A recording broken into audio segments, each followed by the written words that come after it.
Welcome back, folks. Hope everybody had a good, there we go, there's a microphone. Hope everybody had a good lunch.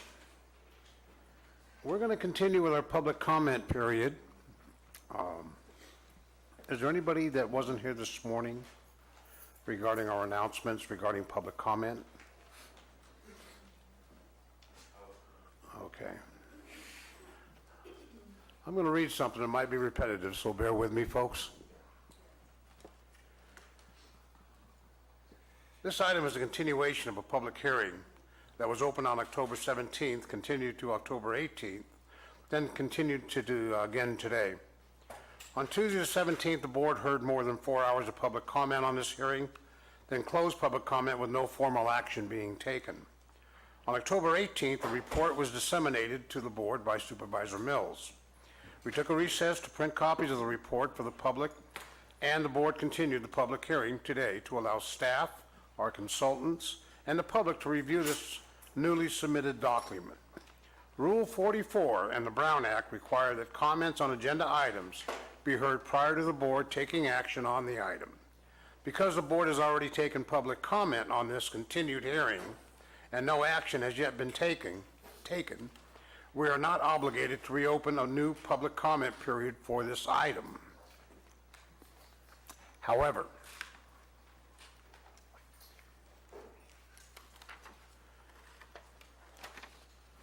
as board chair, I have the discretion to set time limits and enforce reasonable regulations, including soliciting additional comments on agenda items, to ensure that all members of the public have the opportunity to speak.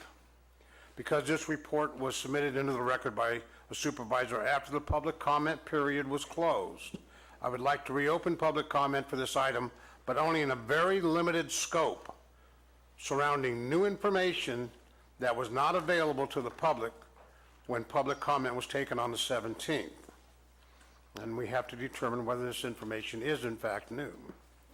This is not an opportunity for everyone who spoke on the 17th to reiterate what has already been said, and I hope each of you are respectful of this. Even the U.S. Supreme Court has recognized that there must be a limit to individual argument in such matters if government is to go on. We have heard all of you, and we need to move forward on deliberation and action on this item once and for all. To reiterate, I am opening public comment only on Supervisor Mills' study and our environmental consultant's response. With this in mind, how many people intend to speak on this limited issue? Could I see a show of hands, please? Now, for the benefit of the folks in the next chamber, I'm going to ask them to come over if they intend to speak so we can get an accurate number. We want to make this most effective with the time we have, and I want to make sure that everybody has the opportunity to speak on this issue as allowed by law. One person so far, Mr. Edson? Okay. All right, ladies and gentlemen, we're going to go back to the public comment period. Once again, you'll see that there's a group of people standing at the door. We want to keep that number to no more than 5. As one person speaks and opens up an opportunity to stand there, I would like to have those folks fill that position so we can keep the process going. Any comments by Madam Clerk? We're good to go? Staff? You may proceed.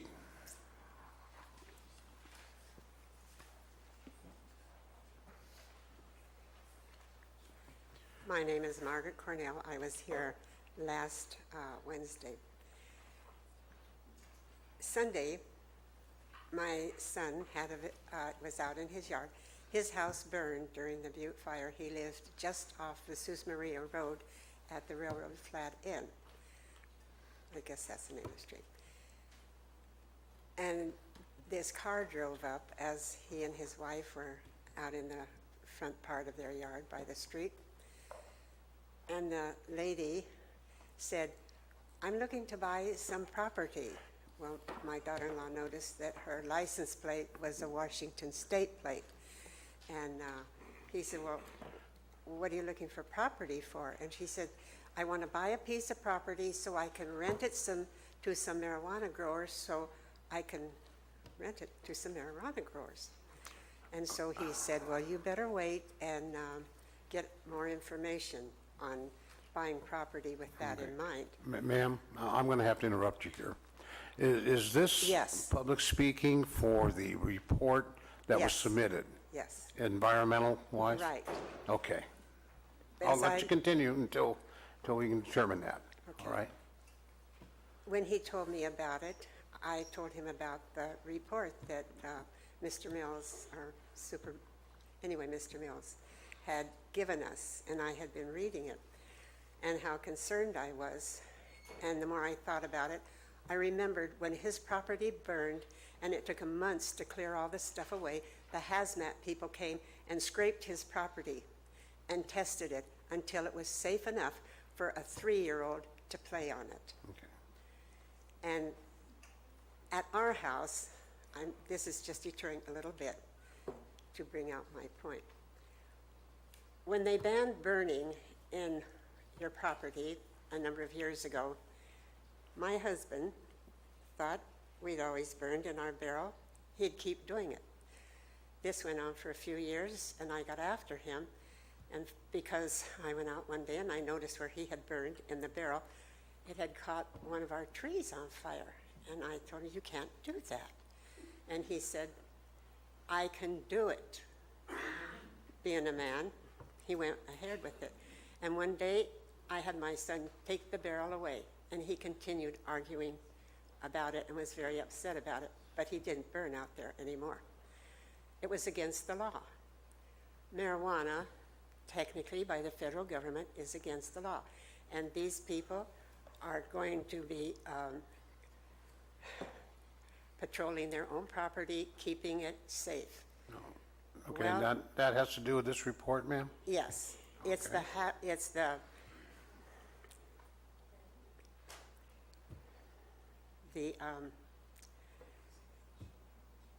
the care of the earth, the care of the earth. If we don't take care of the land, it will not take care of us. Okay. Thank you very much. That's all there is. Okay.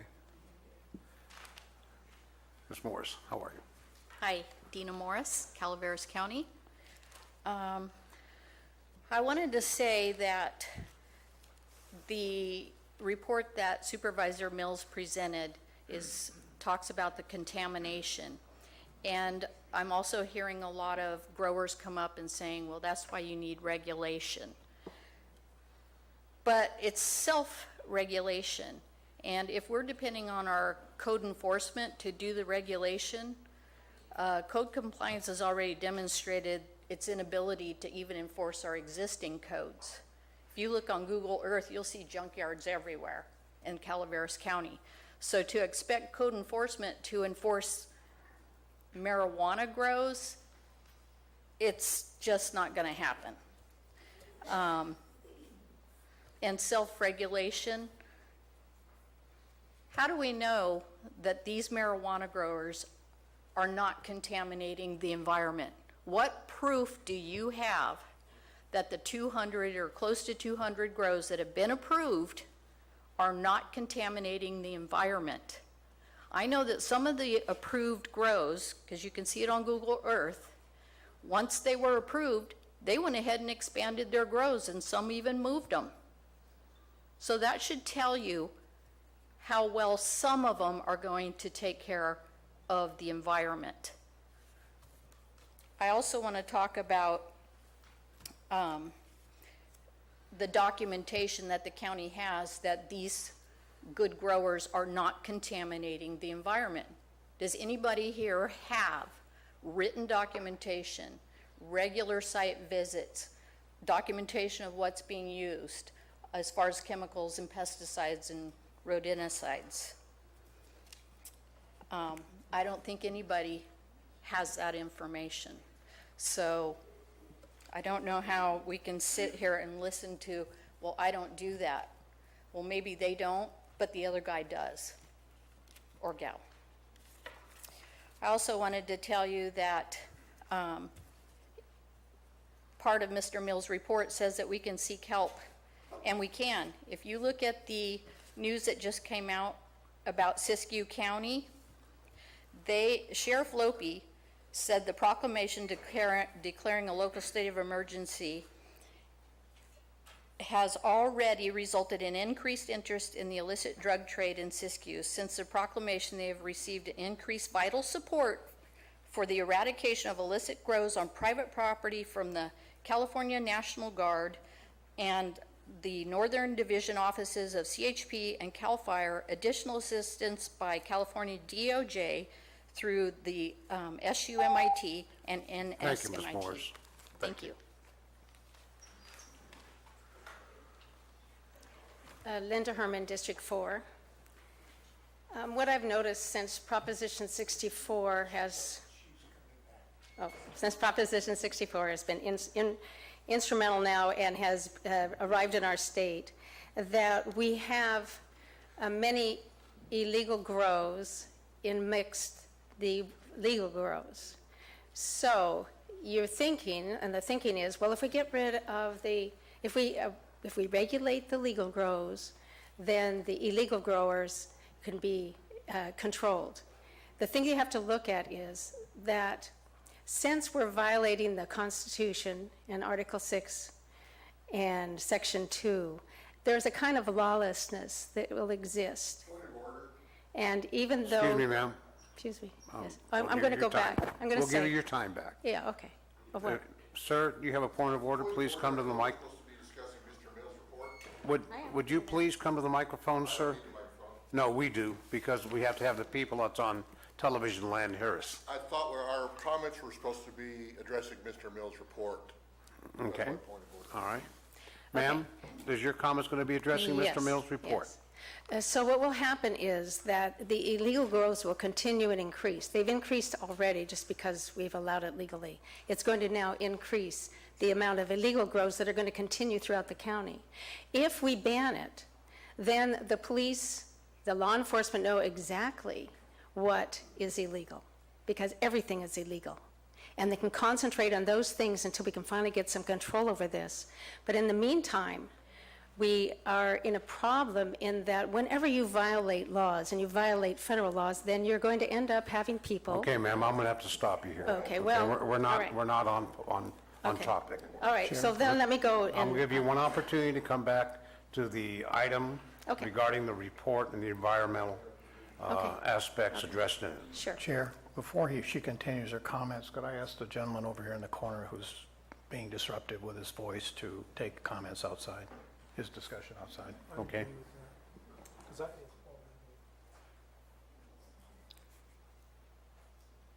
Sir? Hi there. Hi, I know you're a member of the press, but we're going to have to curtail your phone conversations out of respect. Okay, not a problem. Thank you. So. Hi, ma'am. All right, Once thank you. again, All right, yeah. concerning the report, Yes. please. Okay, so if we have the cultivation problem with illegal grows, as they increase, we're going to have more environmental problems. And, you know, the environment is a big issue, or the state wouldn't be looking at giving 20% of the taxes that we're going to what the state is going to receive if you have Ma'am, illegal I'm grows. going to hold If- you up here. I'm saying that's the environment, they're giving 20% of the environment Ma'am, to the environment? would you approach with your point of order, sir? If, is it the same as the last point of order? Yes, I haven't heard the report by Supervisor Mills mentioned yet, except when a point of order was introduced. Okay.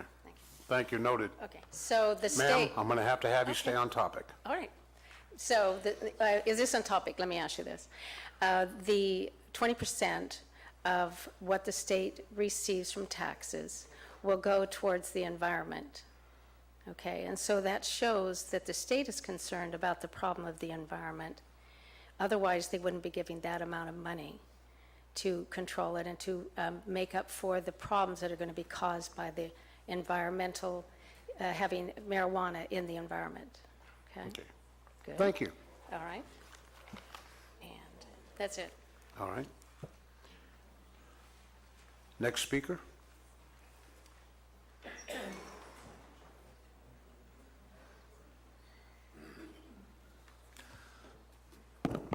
Good afternoon, honorable supervisors and staff. Jack Norton, Good afternoon. District 1, co-lead of the Calaveras Cannabis Stakeholders Group.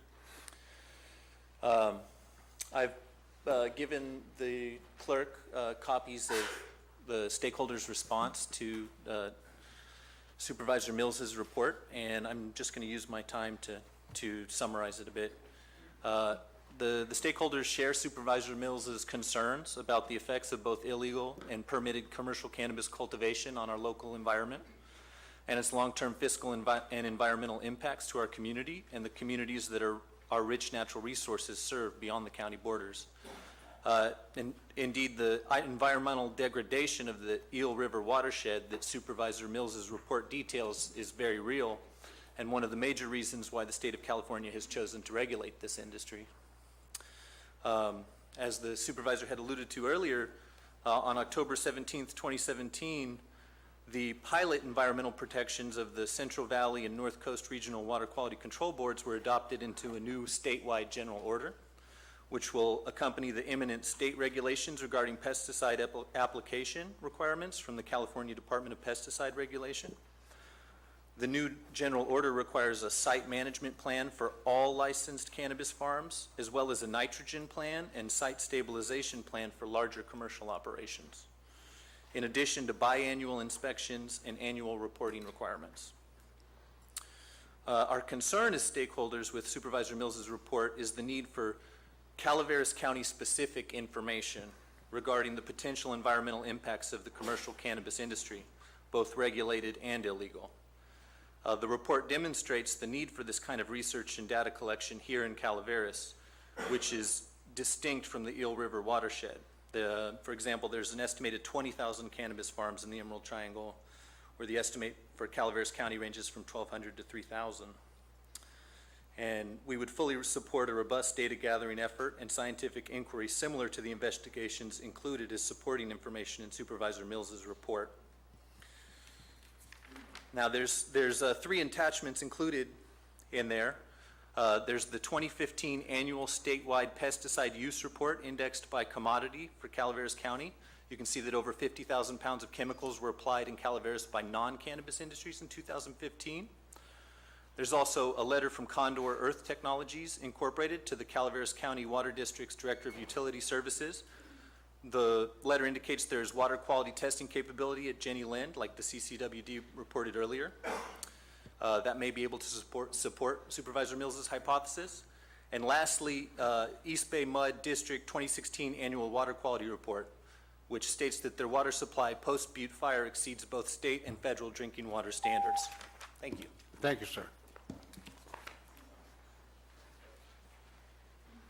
Jennifer Stewart, I am so glad he just told you all that stuff because it has to do with plenty of what I want to say. Okay. What he just said was that the state is looking forward to changing the requirements for marijuana, but it's going to take a lot of data collection, a lot of time, a lot of stuff. And in the meantime, referencing Dennis's report, is on page 12, paragraph 4, it says the label is the law. So anything that's in a pesticide bottle, if marijuana is not listed on that label, it cannot be used on that property. And if it is, it's against federal law, federal EPA, and the State Department of Pesticide Regulation. So, and the other part, the department that he referenced with the numbers of pounds of pesticides that are used, those are used under regulated procedures, where our ag commissioner gives those people a permit, a pesticide applicator's permit. They have to follow a test. They've got to have their pesticide storage facility inspected, and they have to do a notice of intent whenever they're going to spray this stuff. And if they do, they have to have their people all suited up for everything that's in an organophosphate or any pesticide that has that kind of requirement on the label. So they're all hiding behind the fact that the federal government doesn't have any registrations on marijuana. It's illegal, totally. And even our agricultural commissioner doesn't go out there and make any inspections because there's nothing legally to hold him to it. It's so simple. It's just, as our water is being polluted, they're standing behind the letter of the law that doesn't make any sense. I want you to open your eyes. Thank you very much. Thank you, ma'am. Good afternoon. Good afternoon. I'm in Supervisor Mills's district, and I would like to thank him for putting this report together, although basically, we're up here questioning why he's going to make a decision. And I think they all have to make a decision, and I thanked him for his report. I think it's a great report. There was a lot of research done. There's been a number of people that have come up and questioned the veracity of some of the experts. And I kind of find that slanderous in a way. You know, you've got some really great experts. In page 18 and 19 of this report, I would like to read some of the things. Dr. Gabriel, whom Mr. Mills said that he spoke an hour and a half to, Dr. Gabriel is an international expert in this field. He knows his stuff.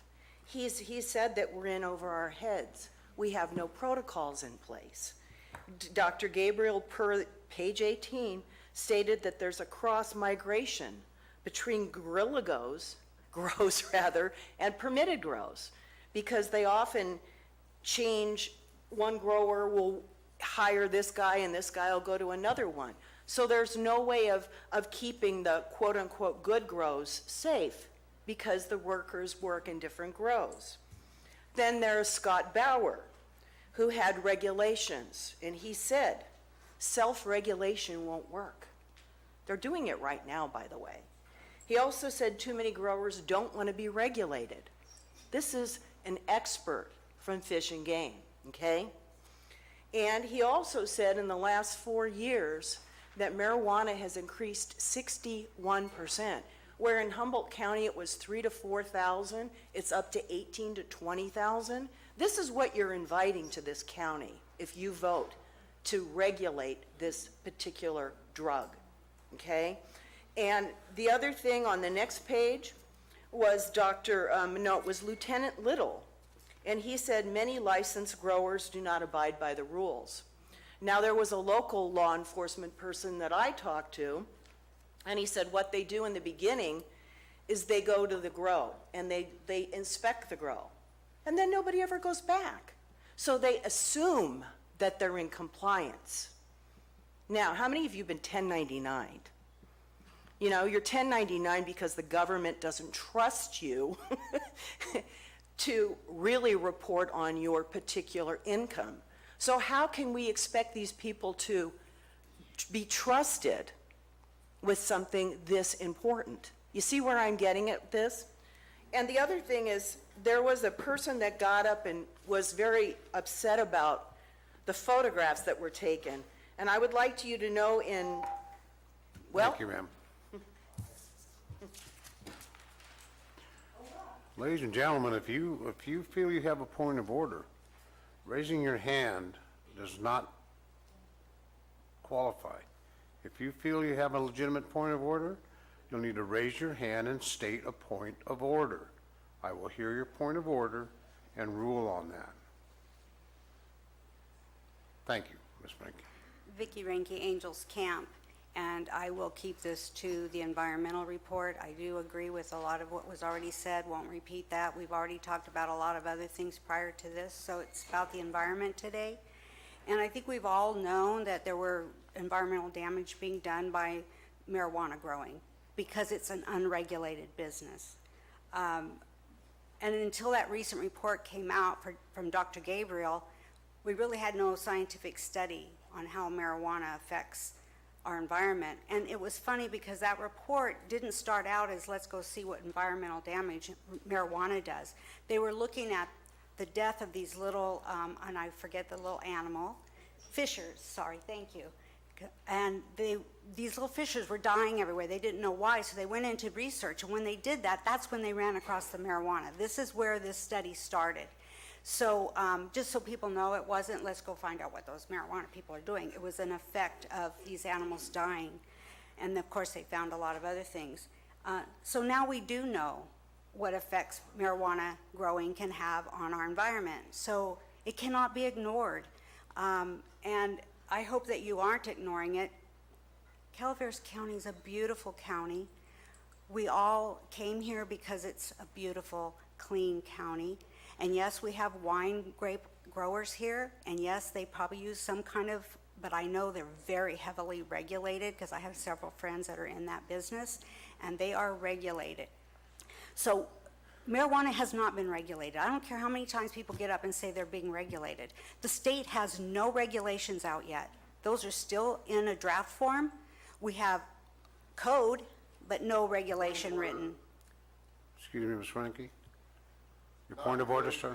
Supervisor Mills' report. Sure. It's about the Let environment. me rule, please. Excuse me, but I this seem is to a- recall that the report did address the damaging of some wildlife in the area of fish. That's correct. And I do recall some mention in the report that it does relate to the topic being discussed by the speakers, so I'm going to allow you to speak, ma'am. Go ahead. Thank you. Yeah, it has all to do with that, because it's now your decision whether we allow this to continue in our county. And let's not wait until it's in the water. Let's stop it now, because we know runoff's going to happen and it could be in the water, what's happening.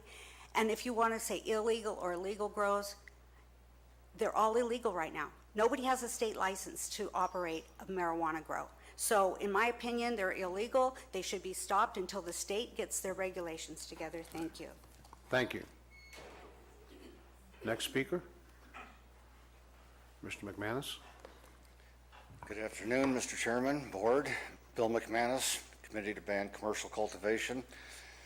In regards to the report from Supervisor Mills and the Ascent Company, I think it's odd that Supervisor Mills' report highlighted a lot of the pieces that were missing in the EIR. It was not new information. It's information that's been out there a long time. Now, the company who wrote the deficient EIR is given a chance to re-explain and attack Mr. Mills' white paper or report, whatever you want to call it. I think the whole process is flawed. Since this will probably be my last time here talking to you for a while, let's be honest with each other and not offend. I don't mean anything to be offensive. This process has been a failure from the beginning. Back in 2015, the board voted 5-0 to do nothing, and that's where it started. All the way through, we've had EIRs, we've had reports, we've had everything else. A month ago, you got a book like this that had much of the information that was in Mr. Mills' report. I think your copy was black. This is not new information. Since then, every single thing about regulation within environmental laws, whatever criteria you apply to it, has been a failure. We cannot monitor what's going on out in the field. Planning cannot process applications. The sheriff cannot abate grows fast enough. People are going out on sites without being properly protected, as was brought up in the report. We've been saying that for a long time. Nothing. Mr. McManus, would you yield the microphone to the point of order, please?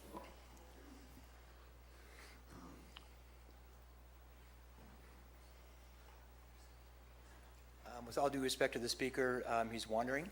We're talking about Supervisor Mills' report, and he's pontificating on the evils of marijuana cultivation in our county. Okay. Thank you. The topic being, give me a moment, Mr. McManus. The topic being discussed is in relation to information contained in the report, and he made statements to the effect that that information is not new, and that information is provided in a binder that was submitted to the board.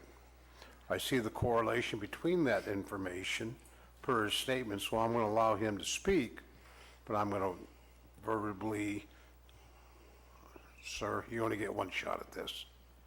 I'm going to allow him to speak, but I'm going to caution him to stay on topic. Go ahead, Mr. McManus. Thank you, Mr. Chairman, and the caution is noted. As we continue on, what I'm saying is every single aspect, including what is in environmental laws, environmental damage, all the way down to Pike, I don't care. There is not one county in this state that's been able to regulate this. We have proven through the efforts of Supervisor Mills and exposing what's happening out at the sites, regulation is not working. We cannot enforce it. Every single thing that was in Supervisor Mills' report was in the report that you got. A lot of it was from Dr. Gabriel. A lot of it was from information that we gathered here. It all tied through. When I read Mr. Mills' reports, I see a lot of my own quotes in there. It has been said over and over and over again. Is there a point of order, or can you put the room in order? Continue, Mr. It was Continue. distracting. I'm There sorry. was no point of order. Continue, sir. Never mind. Oh, okay. Thank you. Next speaker. Ladies and gentlemen, I'm going to once again request, please show respect to every person in this room, in the gallery, speakers, staff, and the board. I know we're going to be emotionally charged on some issues, but I'm going to ask to be cognizant of everybody else in the room. Thank you. Go ahead, Ms. Morris. Susan Morris, District 4. There's a major effort here to make a distinction between legal and illegal grows. It's a distinction without a difference. The issue here is contamination of our water and our environment generally. Supervisor Mills' paper focused on the actual and potential danger to us all. Marijuana cultivation, legal or illegal. For the last 2 years, we have been discussing the dangers of toxic chemicals which are threatening our county. Many of you read, there's article after article, week after week. We have all heard and read Dr. Murad Gabriel's reports of his findings throughout Northern California. Many of the people that have spoken here have also talked to Dr. Gabriel. To exemplify Dr. Gabriel's concerns, let me read to you from an article in the Union Democrat dated just this last September 7th. And it says, researchers, law enforcement, and others are raising alarms about toxic chemicals used on illegal grows in mountain forests and foothill areas of California where people grow and process marijuana, including Calaveras County. Stephen Frick, a special agent in charge of Forest Service for law enforcement, states, investigators in the Stanislaus National Forest and other Sierra Nevada forests now find pesticides and fertilizers that are banned in the United States by the Federal Environmental Protection Agency, including the presence of furadan in about 1/3 of the marijuana grows they entered this year. 1/8 of a teaspoon of furadan is deadly enough to kill an adult bear, Frick said. 1/8 of a teaspoon. Question, legal or illegal? Does it make a difference? Water flow, animals, and children, they don't understand boundaries. Water flows down all through all the properties. Animals wander from place to place. If the water's contaminated, it brings down contamination. If animals are contaminated and been poisoned, they move from place to place and they can contaminate other areas. Children, they don't have an idea. Calaveras County is a big part to them. Ma'am, would you yield the microphone to the point of order? Anybody can walk up here and start off with Supervisor Mills' report says, and then ramble on about anything they want, unless it's enforced by the board chair. I don't want to have to give another point of order, please. Let me rule on a point of order.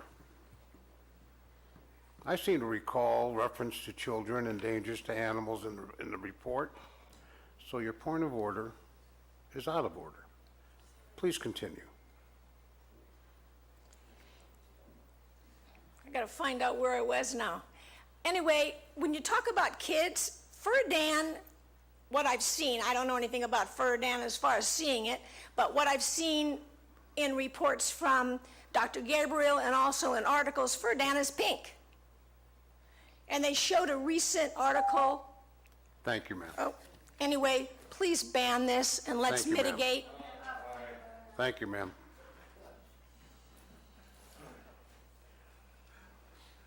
Next speaker. Good afternoon. My name's Jane Henning Childress, and I'm a non-grower, but I'm a property owner in District 2. I'm speaking on the credibility of the report, as pointed out by the gentleman earlier today, of the inaccurate, doctored photographs that can be misleading to the public. The information in this report is really directed more at the illegal grows and not at the legal grows. And we've heard that all day today, too. A lot of the grows mentioned in the report are not even in our county. So the pesticides and herbicides mentioned, a lot of them are all the same ones that we use in our garden.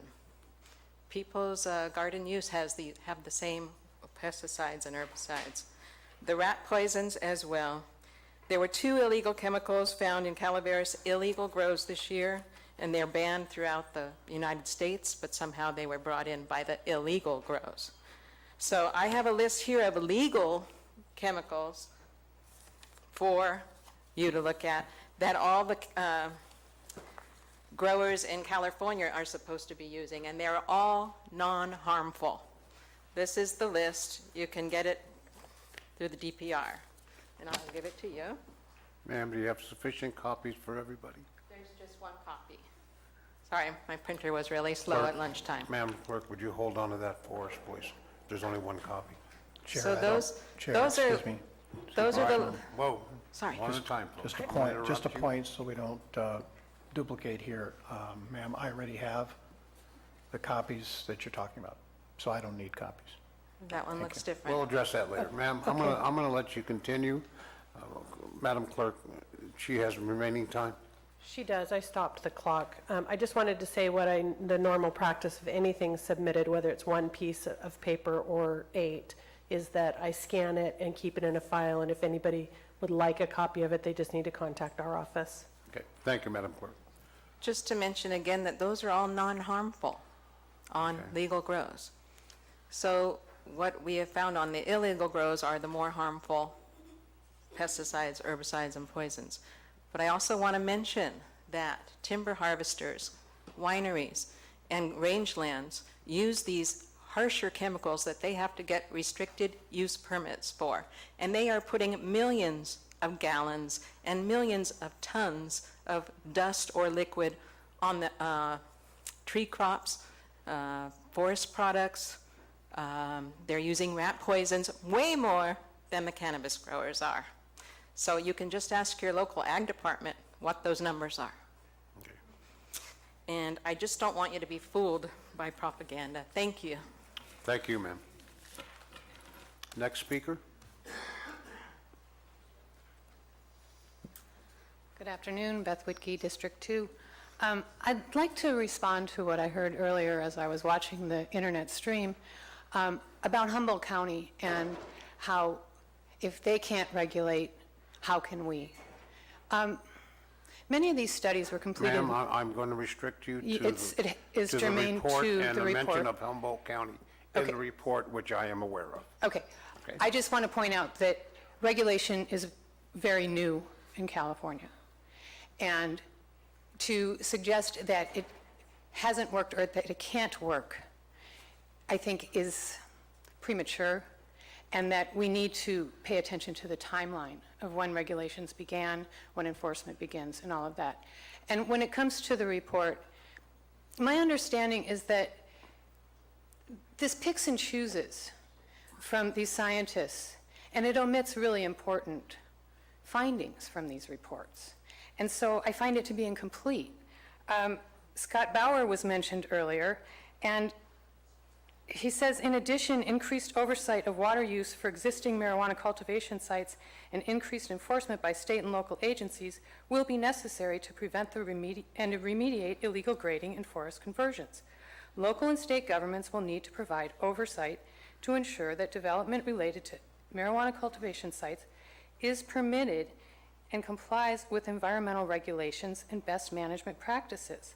Local and state agencies and nonprofit organizations should also continue to educate marijuana cultivators and the public about environmental threats, appropriate mitigation measures, and permit requirements to legally develop marijuana cultivation sites and best protect fish and wildlife. We can't just cut and paste and not pay attention to the findings of these scholars. We're not questioning the scholarship of these people. We're questioning the selective emphasis on the negativity of cannabis cultivation versus, the scientists all say regulation is key to protect the environment. So banning defunds law enforcement, code compliance, environmental health. It defunds them so that they can't enforce. Ascent Environmental did the Humboldt County EIR, and they found that banning was untenable. So I question this report. I question the way that it was presented to us in such a frankly shady manner. And I find that the inconsistencies in the best practices here in Calaveras are to ban, where the best practices in Humboldt are to regulate, none of this adds up. And I want you all to respect the intelligence of the group, of the people in the county. We are not easily fooled by these kinds of tactics. Thank you. Thank you.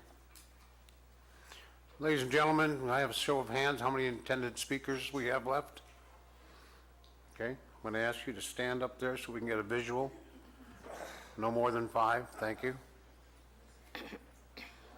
Bonnie? Thank you. I'm going to Excuse try me, and be... Bonnie. Hang on a minute, please. Thank you. Start our time again for me, Madam Clerk. Okay. Go ahead, Bonnie. Bonnie Newman from Double Springs. I'm going to try and be pragmatic rather than emotional. I looked that word up in the dictionary. I want to talk about environmental damage because I own some of that responsibility. I'm on my 3rd or 4th 2-gallon jug of Roundup in the past 10 or 15 years, and before that I used Weedazole, and that's been banned. Now before that I used Chlordane, and that's been banned, but damn, there was nothing that killed ants like Chlordane. I still have a brown jug, Bonnie, that's full of it. focused on the report, please. Yeah, well, I'm talking about pesticides and the damage that all this can do. Now let me think. Okay. We were talking about Yes, Chlordane. okay. In about 10 weeks, cannabis is going to be legalized for recreational use in California. Regulations of some sort are going to have to be widespread, amount of grows, size of grows, how many plants, use of pesticides across the state. We're not just talking about Calaveras. This is a statewide referendum that the voters of California took, and all of these things need to be looked at, including how to regulate pesticides, herbicides, all the things that I'm guilty of using on my property. I don't have a grow, I don't have pot plants anywhere, I don't have any of that, but I use all of these things already. And I'll tell you, in the 45 years I've been on Double Springs, we don't have frogs anymore, okay? Caltrans goes down and sprays pesticides along the side of the road. Those frogs are all gone. The environment has already been impacted by man's need to control everything. So at this point, it's almost kind of a silly thing to worry about what's going on here and there, because you come to my property, I've got stuff that's been outlawed for 40 years sitting in my cupboard, and I imagine anybody will use anything to control pests, weeds, or whatever's going on to protect what they've got going, whether it's cannabis, whether it's wine, grapes, whether it's corn cobs out in the backyard. I mean, so much energy needs to be put in looking at the long range here. 10 weeks from now, 10 Thank you. weeks. Thank you, Bonnie. Mr. Toyon? Thank you. Afternoon. I'm Tom Tryon from District 4. What the industry is asking you to do is to take the cannabis farming and take it out of the shadows and put it in the sunshine. And if you do that through a set of regulations with enlightened rules, then the industry is able to raise capital, to make the investments, to mitigate the negative environmental or other consequences of the farm itself.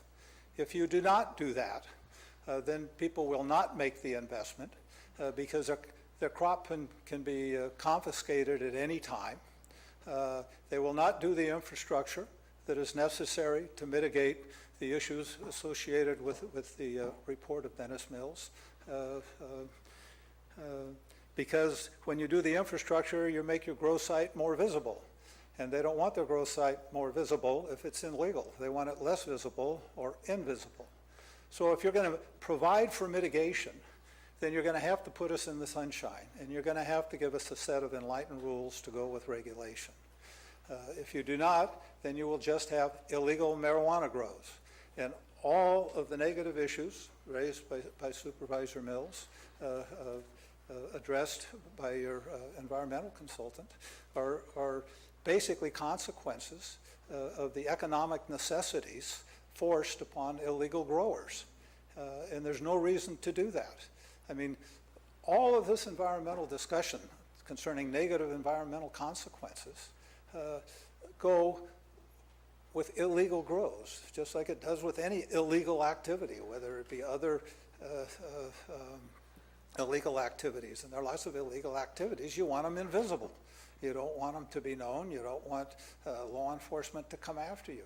So all we're asking you for is to give us some enlightened rules to go with a sensible regulation package so we can raise the capital to make the investments, to mitigate the negative issues associated with cannabis farming.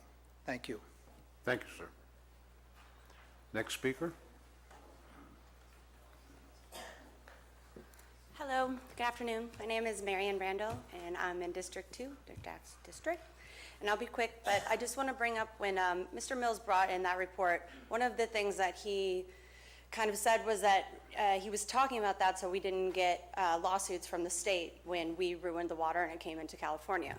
I just want to talk about what we've listened to the last week. We've heard the sheriff, we've heard your staff, we've heard members of this county talk about how banning isn't going to stop it. And if we as a county and you as a board of supervisors ignore all of those people, your sheriff, the people of this county, and ignore your staff as well, and refuse to do the work to figure out how to stop these illegal growers, to raise the capital, I feel like that's what will bring in lawsuits to this county. I mean, if we are not willing to sit here and do the work and know that we have this problem and we're going to stick our collective heads in the sand, that's when I think the lawsuits will come in. So I hope that we don't do that, and I hope that we figure out how to come together as a community and stop the environment from being ruined from the illegal growers. Thank you so much. Thank you.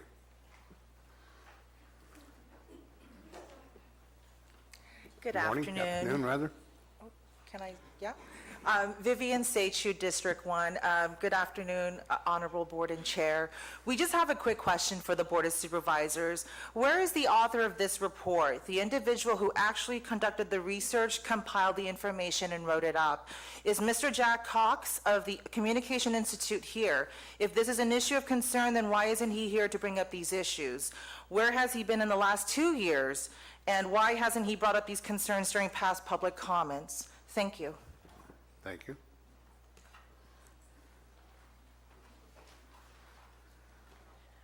Marty Crane, I just want to say that again, I am so impressed with our community.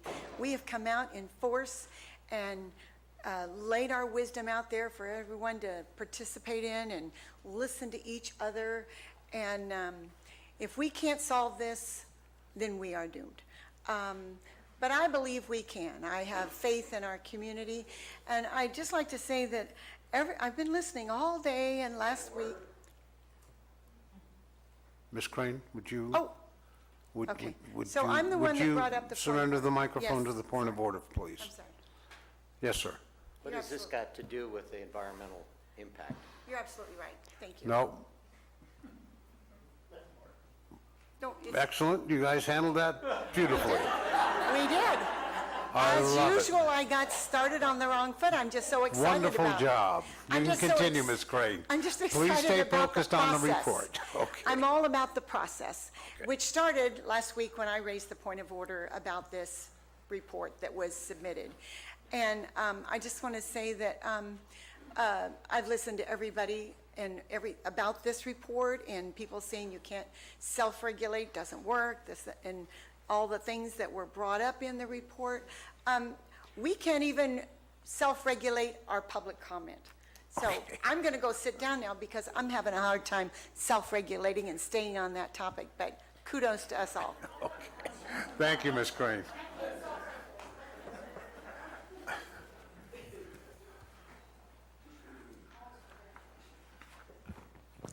Hello, Board. Trevor Whitkey, District 2. Good afternoon. Thank you. Thank you, Chair. I'd like to go over the bibliography that was included in this report. It can be found on page 31. There are 9 articles listed in the bibliography, 2 of which aren't actually about the environment, and 1 wasn't actually included. Another that wasn't referenced in the bibliography itself was included. The majority of these articles are reproduced in full. However, 2 of the articles do not have the final sections of the articles/reports. There is no indication that these articles are abridged anywhere in Cultivating Disaster. Several of the articles are redundant. They're simply news reports for the same studies that are otherwise cited and/or referred to in other articles referenced in the bibliography. See, for example, Article 1 and Article 2. Furthermore, the articles and experts cited in the bibliography are on the record recommending regulations as the solution to the problems identified in their published work. Cultivating Disaster seemingly misrepresents and obfuscates the conclusions of the referenced materials. This is a serious violation of basic intellectual integrity and standards of transparency.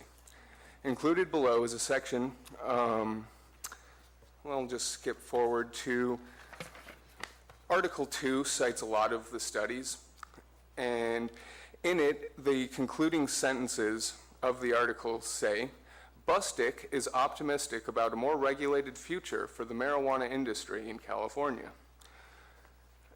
The next article that is referenced is Scott Bauer's 2015 study.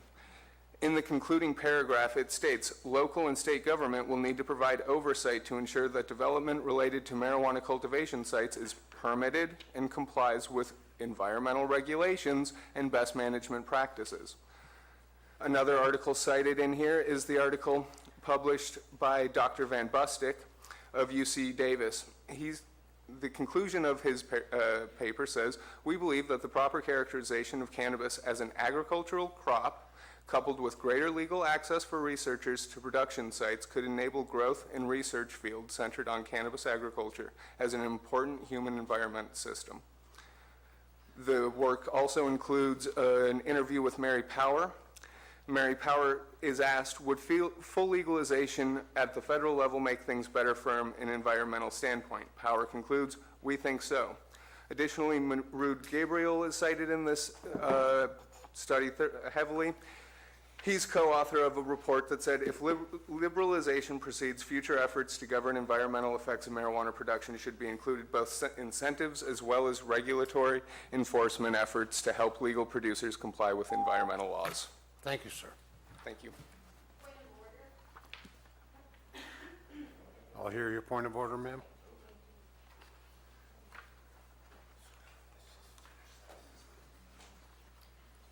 Do we just have 2 final speakers? Because I thought we were supposed to line up 5 people behind the speaker so that we know when public comments will be over. Thank you. Thank you, ma'am. I will address that. Is there any future speakers or any speakers for public comment? I'm going to request that you stand by the door so we can get a head count. I see 1, 2 standing up. Is there anybody in the other chamber that wishes to speak during public comment? Please come to this chamber now.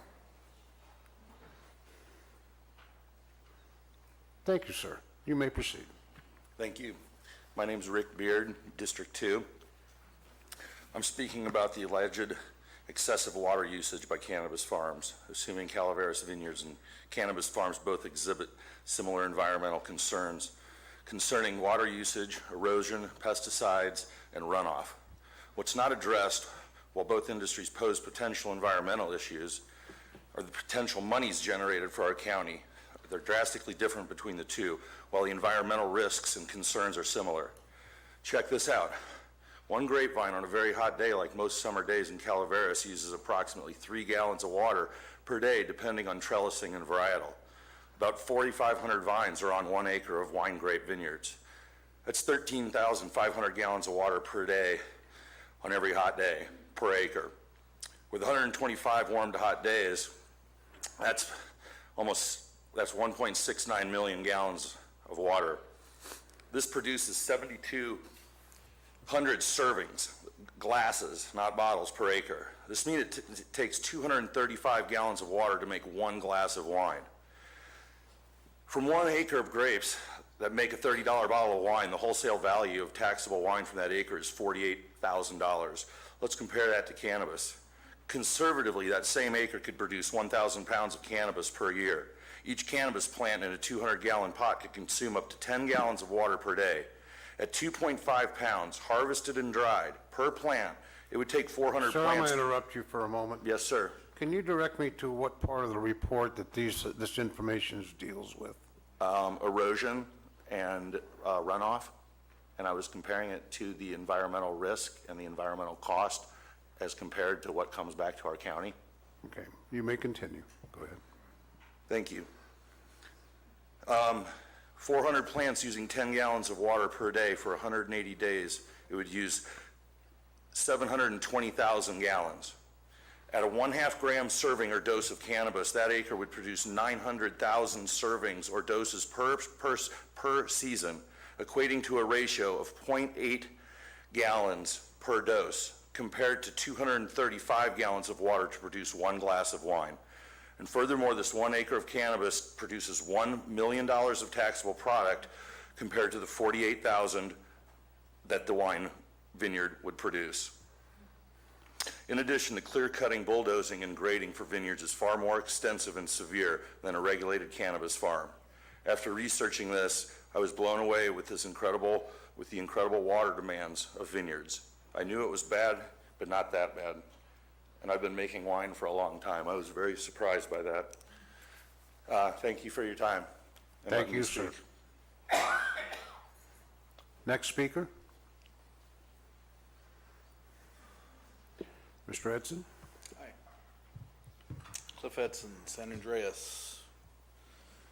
Business owner, trying to stay in business.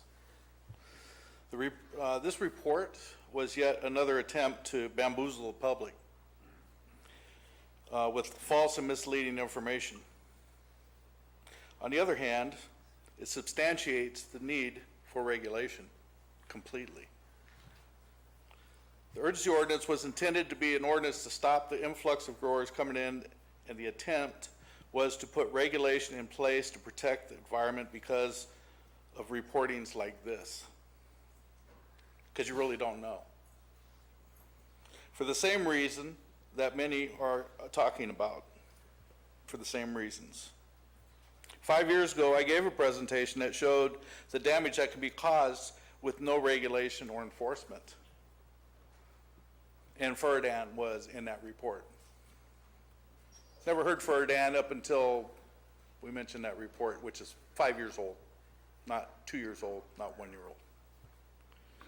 With Prop 64 being imminent, there were lots of growers coming in and buying up land, many from other states with less environmental control. So they don't know California. We had to do something. Once we got past all the waste of, time and money that we're spending here, again, 10 months, no progress. A program to re-inspect the farms to make sure that they toe the line, pretty simple to do, actually. That's why we have an ag department. That's the difference between regulated and non-regulated grows. We have an opportunity to get ahead of the issues that will plague this county with no regulation and no enforcement when Prop 64 takes effect. You think it's just going to go around us? Not going to happen. Y'all took an oath to be truthful with the public. Your report is a misrepresentation of the whole truth. It has a lot of good stuff in it, but it doesn't tell the whole story. And that misrepresents the whole report. How can we find resolution with false and misleading information? Okay, I get it. You don't like pot. And there's a lot of people in here that don't like pot.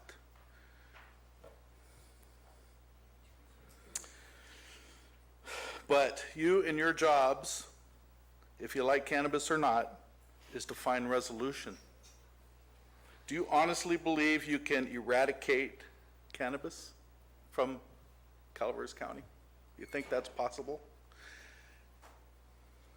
It hasn't happened in the 50 Thank you, years sir. that I know of. Thank you.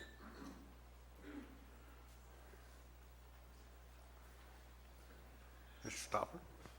Ben Stopper, District 5.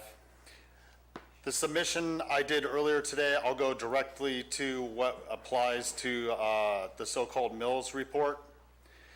The 1, 2, 3, 4, 5, the sixth paragraph. Unfortunately, it is possible that the traction of huge revenues from the marijuana green rush has motivated many public officials to ignore the serious and inevitable harmful environmental consequences it presents to water quality. The U.S. government, state, and local governments have identified nitrate runoff caused cyanobacteria blooms. I'm going to stop that sentence there. Cyanobacteria predominates in stagnant water.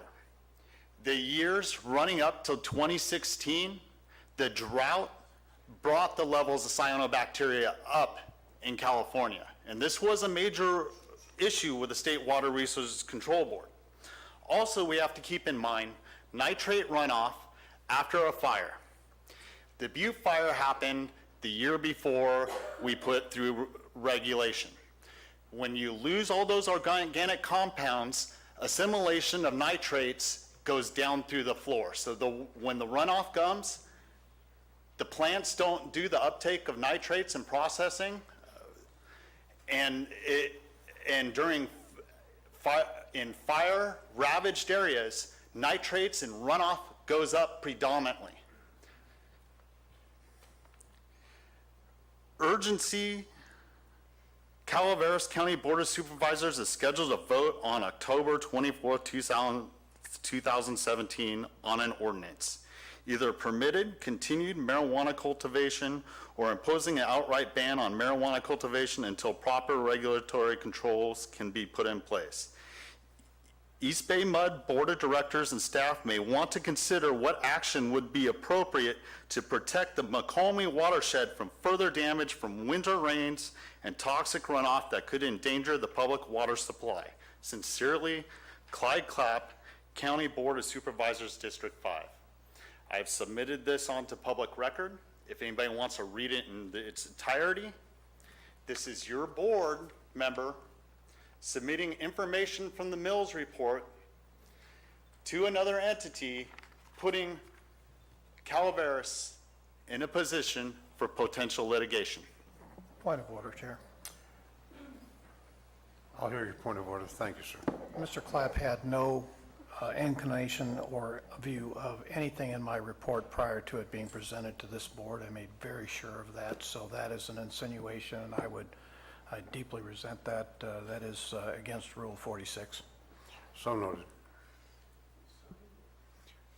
Continue, Mr. Stopper? Time? No, it's not. They paused it when, Okay. so. Do we have time? Do we have time remaining, Madam Clerk? Yeah, 19 seconds.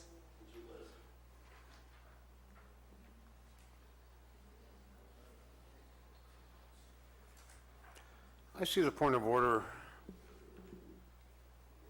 qualifies as to the author of the letter, but it is signed by, I don't have a copy of the letter. Is it in here? It's signed by Clyde Clapp. I want to see that from my own eyes, to make sure. And regardless, sir, to address that point of order,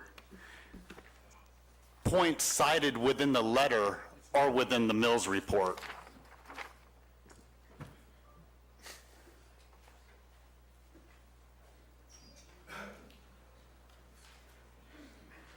I would have a question of Supervisor Clapp. Supervisor Clapp, did you author this letter? Yes, I did. Okay, and you directed it to East Bay Mud? Can you please turn on his microphone, sir? Mr. Chair, I'll take care of this. yes, I directed the letter. I sent it to East Bay Mud, to the directors, because I couldn't get their corporate office. I sent one to CCWD, and I tried to get one to Stockton Water, which I hope they got one. And did you It's on my comprise personal. this letter yourself? I had help by a retired professor from San Francisco State. Okay, did Supervisor Mills have any influence on the contents? I of took this? some of the content out of Mills' report that we got. I condensed it. Thank you. Ladies and gentlemen, please. Please. What is the date of the letter? It'd have been I don't see a date on the letter. when did you send it? The day after you gave us the Okay. file. All right. And also- Point of order is out of order. Thank you very much, Mr. Just a Stopper. second, I was. Thank you. I'd like to finish my question you asked me. Okay, you can finish, Supervisor. And I also sent one to the board clerk, so every supervisor should have one, Tim should have one, and county council should have one. Okay. I'll take that as noted. Thank you, sir. Mr. Stopper? With my 19 seconds, I would just like to reiterate what Mills just said behind the podium, that there was he said that Clyde Clapp used none of his content within this letter, and he had not seen it, and Clyde Clapp corrected him and said that it was sent afterwards, and he did use some of the content. Thank you. Thank you, sir. Chair, I think the indication was that there was collaboration on my part, and there was no Supervisor collaboration. Mills, I didn't understand. Okay. It's insinuated here that there was some collaboration on my part towards the letter, and I had not discussed that letter with Mr. Clapp, nor have I had any input on that letter from Mr. Clapp. So if he took information from my study, that's fine, but I wanted understood that he and I had no discussion or any predisposition to discuss. No, so noted. Thank you, sir. Is there any other speakers regarding public comment? Well, I would like to point out that that information was embargoed till the 17th, and that you knew there was a vote on the 24th. We're going to take a break.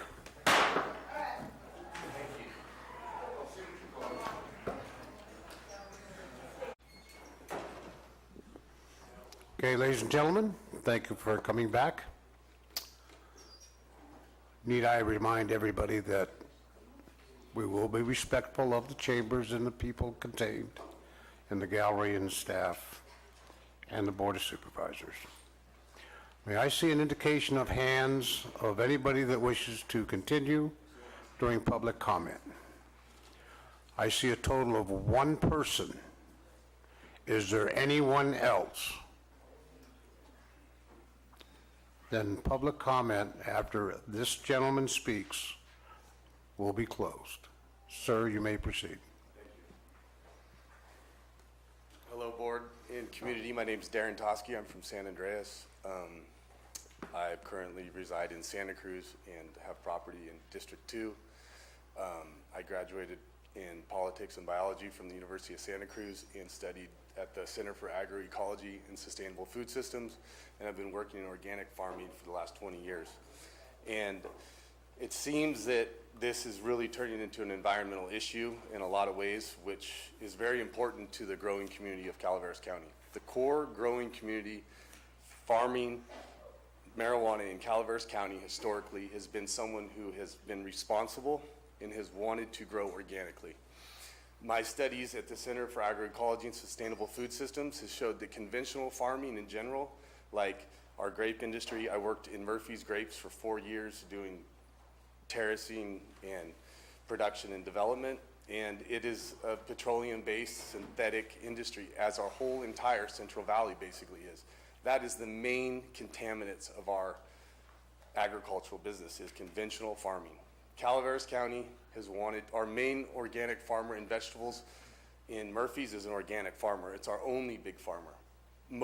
Historically, all marijuana farmers in Calaveras County have been wanted to be organic farmers. For us to have the chance to lead that and be regulated would be a blessing. We want that. We want to be organic. We don't want to put pollutants in our water. So giving us that opportunity is what we need. And we can set the example on a state level right here in Calaveras County. So please give us the opportunity to do it right, because it's going to be here.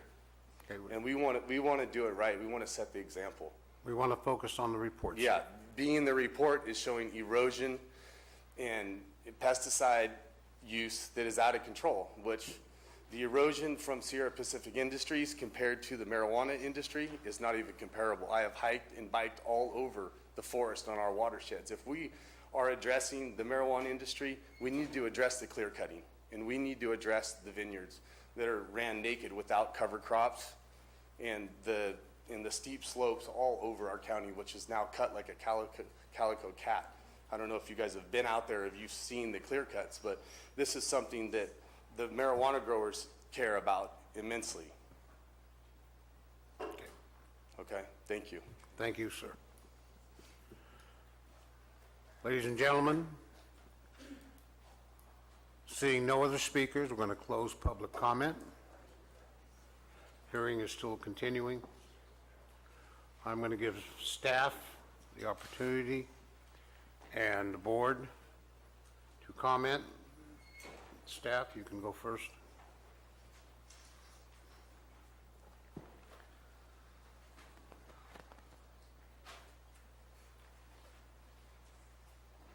I don't really have anything specific to add to the discussion unless you have any questions of us, either myself or the consultant. So I'll just sort of turn it back to the board. If any members have questions, be free to try to answer that.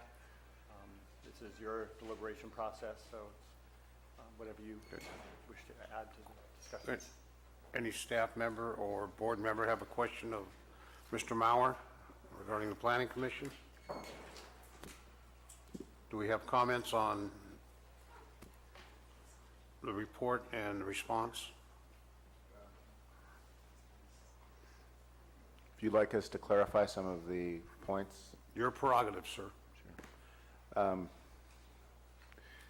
One of the comments that was raised was concerning Humboldt County and cannabis operations there, and comparing them to Calaveras and whether they were regulated in Humboldt or not, because it's used as an example in both the study by Supervisor Mills. Calaveras, or Humboldt County, began regulating cannabis grows in 2016. That's when they passed their first ordinance. They have 15,000, an estimated 15,000 illegal grows in Humboldt County. 2,337 of them have applied for permits. About 68% are for permits on existing illegal grows. So that's the statistics there. So obviously there's an awful lot of illegal grows, and the chemical use that is cited in a lot of the studies, as we heard, is for illegal grows. You can't do that on legal grows. You just can't use the kind of chemicals that have been involved and stay in compliance. There was a comment that our environmental impact report, and I'm only bringing it up because of relevance, for saying that a ban in Humboldt County was untenable. That's not really accurate. Humboldt County wants to regulate, and that was an objective that they expressed in the environmental impact report, or in their desire to move forward. So we just said the no project alternative was infeasible, given that they want to regulate. They don't want to ban. So that's why that EIR is worded that way. There were comments about regulation being self-regulation.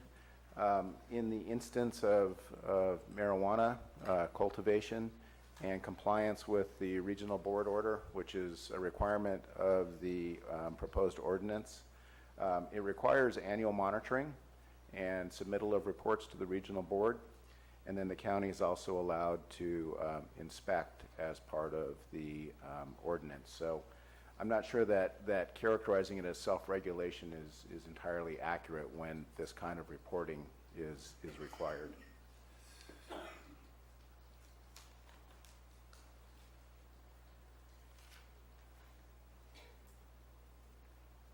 There were comments about the state being unable to regulate marijuana and demonstration of that. Again, the laws, the ordinances that regulate are all new as far as we know.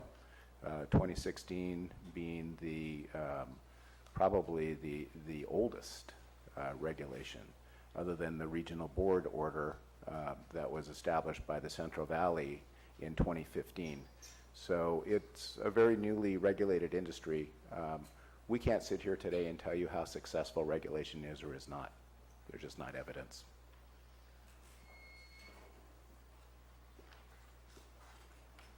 The only other thing I'll point out is one of the commenters submitted to you the Department of Pesticide Regulation, California Department of Pesticide Regulation list of legal pest management practices for marijuana growers in California.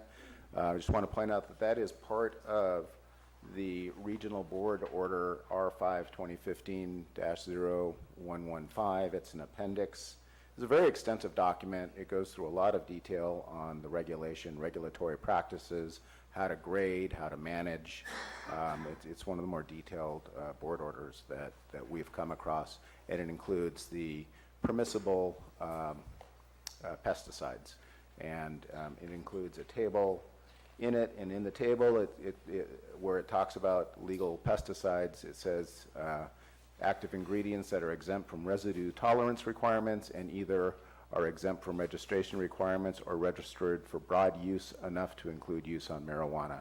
So the intent of providing this list is to provide for pesticide use that is considered to be consumable.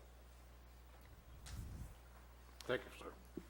Questions of the consultant?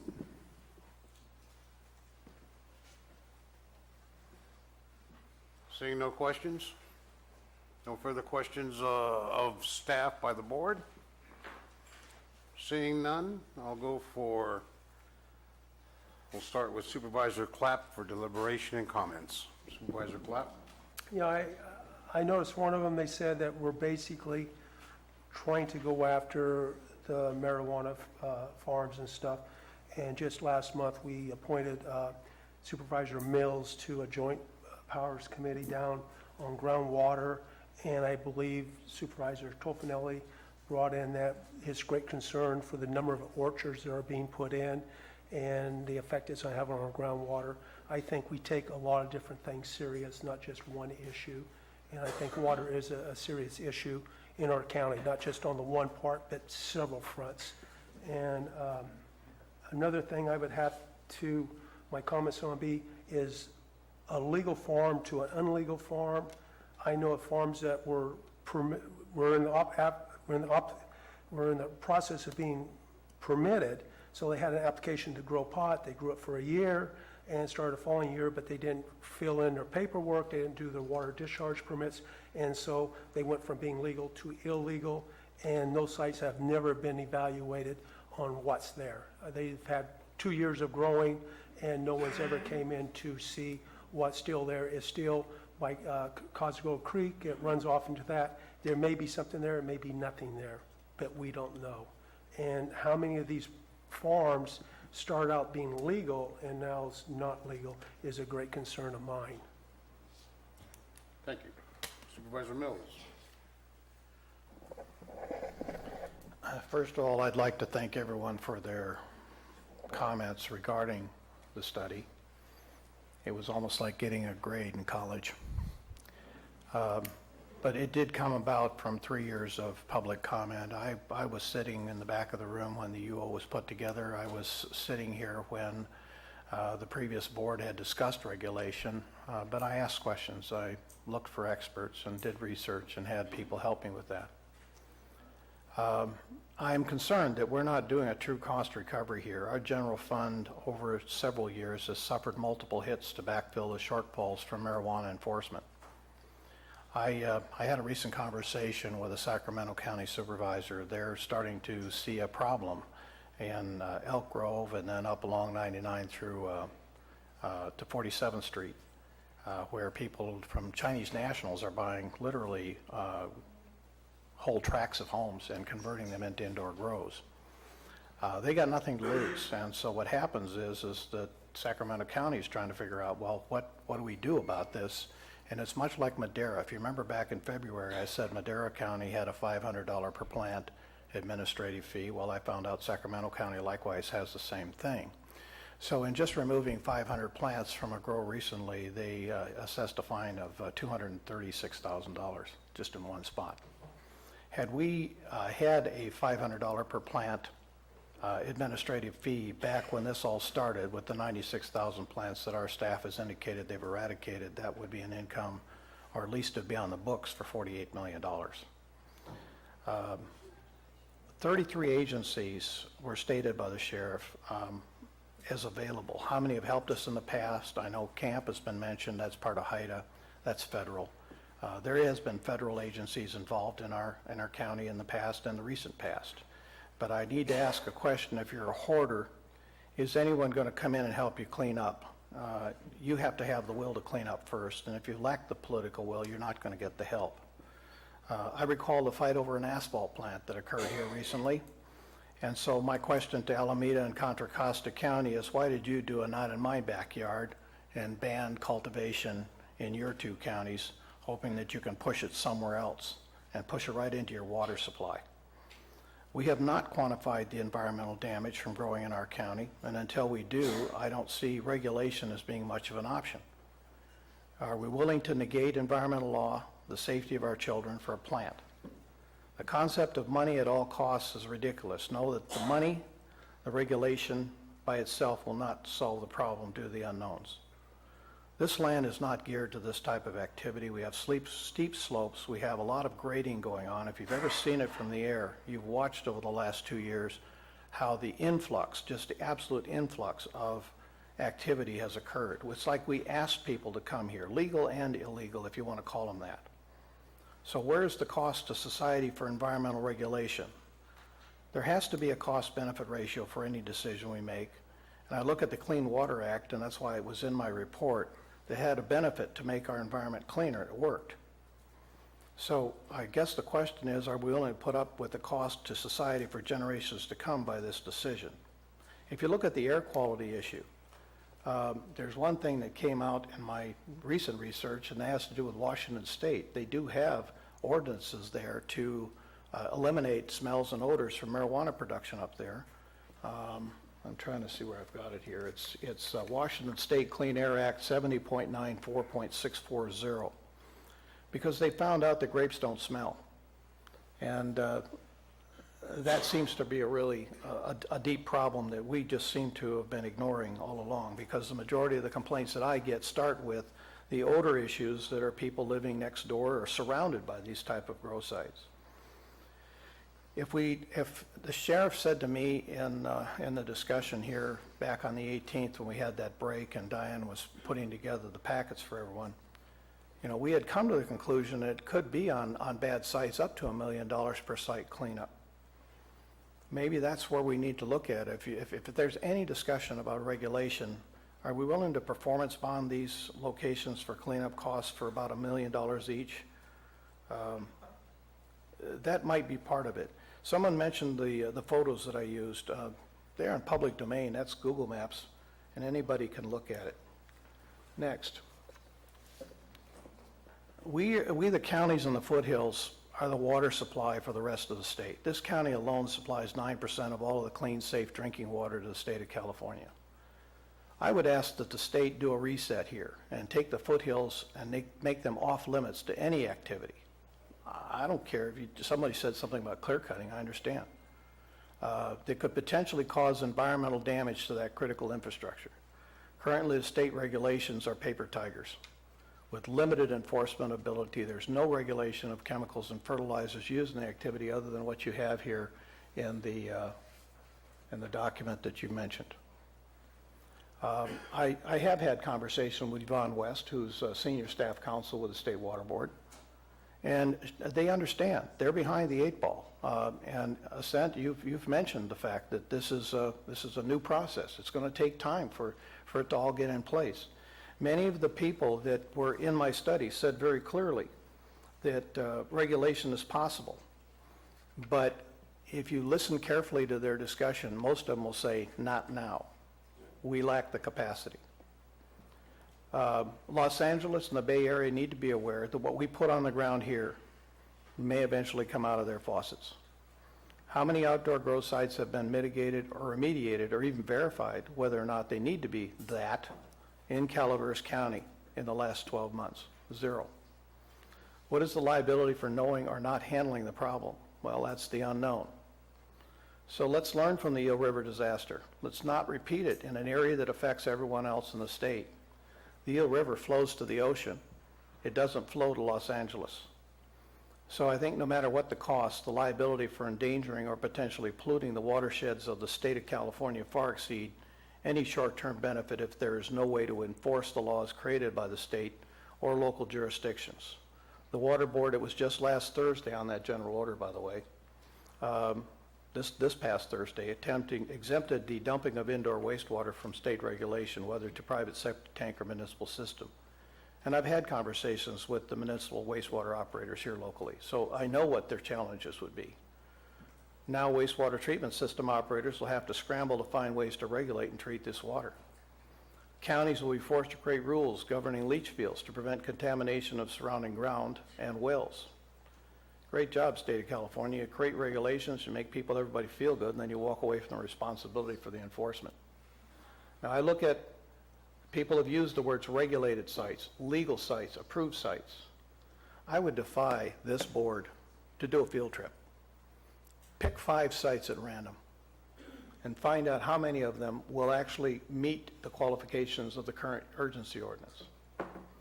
I could take you one out there on Indian Creek right now that I think is an absolute disaster, and it's an approved site. It's a legal site. Everybody wants to talk about legal. I can't even begin to go there because these are sites that are continuing to expand after the urgency ordinance. They're continuing to grade. We're having continuing problems with water thefts. How many of them are hauling wastewater out? I know one comment was, I haul my wastewater out, but how many really do that? Anytime you see regulation in California, you feel like you have some comfort in knowing the state wrote some regulations, but when I talk to state officials, they admit that they're not capable of inspecting. In fact, I said when I sat on CCWD to Yvonne West, let us do the inspections here. You're collecting $10,000. Let us do the inspections and we'll offset the cost of doing that. At least somebody will inspect. So how many sites have been actually checked by the state in the last 12 months as a result of all of those fees that have been collected? Probably very few. So understand, regulation requires compliance. And I think that the people who have attempted to do this and work with the UO over the last 12 months, you had a golden opportunity. But that golden opportunity included an opportunity to speak clearly and succinctly to this board and not engage in personal issues as you brought your message forward. So spending your 3 minutes of time on personal attacks, I don't know where that got you, but I was looking desperately to try to get the additional information that I needed to make a good, sound decision on this matter today. And I thank everyone for listening. Thank you, Supervisor Mills. Supervisor Garamendi? Thank you very much. I don't think anything I say up here is going to influence any of the votes that are sitting up here with me, but I made a promise to my constituents that I would always tell them when I made a decision what my thinking process was. And so, we've listened to hundreds of hours. I apologize. This is my opus on this issue, and it's a little longer than I would prefer, but I wanted you to understand what my thinking is. So, gentlemen, I believe a ban on commercial cannabis cultivation in Calaveras County is a bad move for our citizens. I recognize the many valid arguments on both sides of this debate. People are concerned about the economic impact on their businesses, on the environment, on their lifestyles, on both sides. I thank the citizens of this county for the hundreds of calls, emails, and meetings I've received on this issue. Sincerely, I do. This community really did a lot of work. I believe that we have some questions that we need to decide, that we need to consider before we vote. First, will a ban make our community safer? Will a ban make our environment cleaner? How will we make up a $7.2 million structural hole in our budget? How many and who will we lay off under a ban? We know the sheriff will lose 9 positions, and without salary increases, which we would not be able to afford, how will we retain the officers we currently have? Without code enforcement officers, hearing officer, and environmental protection workers, who will lead in the abatements and protect our environment under a ban? What industry do we expect to fill the gap left by banning an estimated $300 million industry in our county, and how long will that take us to develop it? How will we manage the legal costs that will be associated with a ban? We have had literally hundreds of hours of testimony on cannabis. I will not recount the arguments, but these fundamental questions still have not been resolved. Before we move ahead, I ask each of you to give your answers. I have tried very hard to be pragmatic about cannabis and where we are. I personally don't know the answers to these questions or what we will do should this board choose to ban. But what I do know is this. Today, our economy is strong. Like cannabis or not, the people I represent are working. They drive trucks, they make meals, they process books, or run nonprofits, as well as work directly on these farms. We have a balanced budget that stopped the fundraising that we have done year after year since the start of the Great Recession. We have been able to fund our libraries, build enforcement teams in the sheriff's office and code enforcement, and distribute funds to our fire departments. We did all this with cannabis excise taxes. We made mistakes. We did some things right, and we did some things wrong. But in both spaces, we learned. It has been difficult, but we have adapted. Today, we have in place a model that I believe is working. It has not been as smooth as anybody would want, but we are making progress, and by the sheriff's own admission, we can control this industry in the future if we continue to provide funding. Our hearing process is working. Code enforcement is working, and we're getting a handle on the environmental impacts. Our staff can tell you we are making progress. In a world where people consider community contributions a like on Facebook or cutting and pasting a letter online, these are the people who are doing the job every day, doing the heavy lift for our county. I believe what they say far more than any internet troll, and they tell me they can do the job and get it done. There is no doubt that there is environmental impacts, but by banning as put forward by the EIR, we are assuming 100% compliance. Without enforcement, does anyone here fool themselves into thinking violations will cease? Let's not bury our heads in the sand and act like we live in a world that we don't.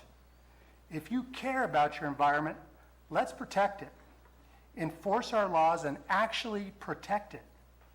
I hope that this goodwill towards our environment will continue in next year as we finish the general plan for the county.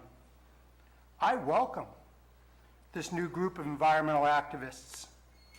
I hope that their concern for the environment is sincere and not a cynical maneuver to ban an industry they consider immoral. So, let's be pragmatic leaders. How will we make up the structural deficit in our county? Let's be honest, there is no hidden source of funds. There is no federal government that is going to come and save us. I have spoken with the congressman's staff, his chief of staff, last night.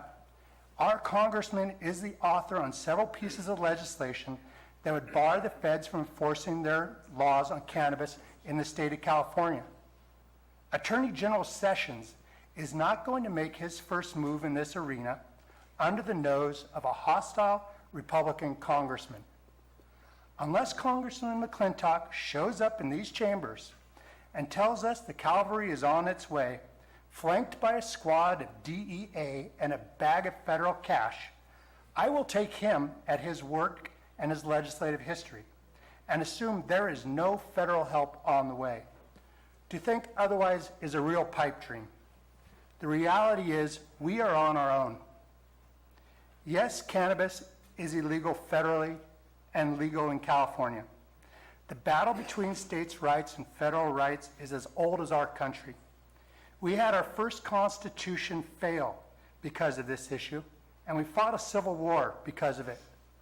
I personally do not believe we will resolve this national debate in Calaveras. So, there is no savior coming to help us fund this county. Therefore, the only way to balance our budget will be to cut people.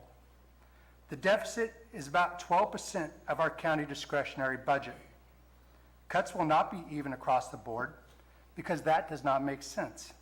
We have state and federal mandates to meet. Much of our budget is for these mandated programs, which we have no say over. Therefore, budget cuts will be on general fund positions. The largest of these general fund expenditures is the Sheriff's Department. Those cuts will make us less safe and will hurt our environment. So what is our plan? Economic development? First, let me state the obvious once again. We are throwing out a $300 million industry in exchange for a yet-to-be-developed and unvisioned industry. For example, if we wanted to target, as Mr. Clapp has told me is his priority, that would produce only about $300,000 a year for the county coffers under the best-case scenarios. That would take 3 to 4 years to develop, and there seems to be a consensus that Amazon, electronic checkouts, robots, and other issues will render this industry less robust for our community. So what is our plan? I urge you all to stop and consider these impacts. They are not unforeseen. We can create a workable regulation if we are determined to do so. The EIR was full of suggested mitigation protections. Let's send this back to the Planning Commission and have them complete this good work they have started. When they have created a regulatory ordinance, we could certify the EIR and move ahead with a regulatory ordinance. Whatever we do right now, we will own. Nobody is doing this to us. We are not victims here. We are accountable to our staff and our citizens, and we will own this decision and all that follow it. We have other options available to us where we can maintain our economic health and protect our environment and our public safety. Moving ahead on a ban will make our community less prosperous, less environmentally clean, and less safe. Let's vote this ordinance down, regroup, and move ahead with reasonable regulation. Thank you very much. Thank you, Supervisor Garamendi. Ladies and gentlemen, I'm going to be stating something that people have asked me for the last 2 years. What's your position, Supervisor Oliveira? When I walked in here this morning, that decision was not made. But I listened, read Supervisor Mills' report, and he's right. Our county is at risk environmentally. I don't think he's 100% right, but he's got some very, very important points that we need to address immediately. And I've listened to Supervisor Garamendi. He covered about 90% of what I was going to talk about, but there's something that I really want to talk to you folks about, and everybody else, all the 44,000 people in this county. And I think I'm qualified to say this because I've been there. I've been in those trenches, if you will. I've been with the sheriff's department. I've seen the illegal grows. I've seen the legal grows. I've seen the meth labs. I've seen what it's done to our society, the very fabric of our society, with the domestic violence and the crime. And I can't shut my eyes to that. Number one, I took an oath not to. But number two, personally, I can't shut my eyes to what's happening. I want you to take a minute and look right to your left and right. That person sitting next to you is part of this county.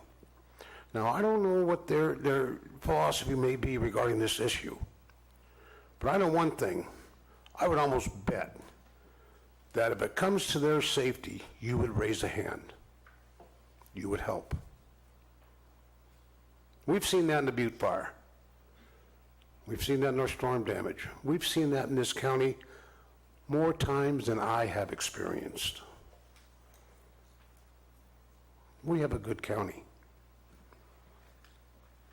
And I swore, and I still do, to protect that county and make it as safe as I possibly can. My personal views on marijuana, I'll tell you right up front. I don't use it. I don't like it. I've seen what it's done in the major urban areas, in the Oakland streets, when I was a police officer there.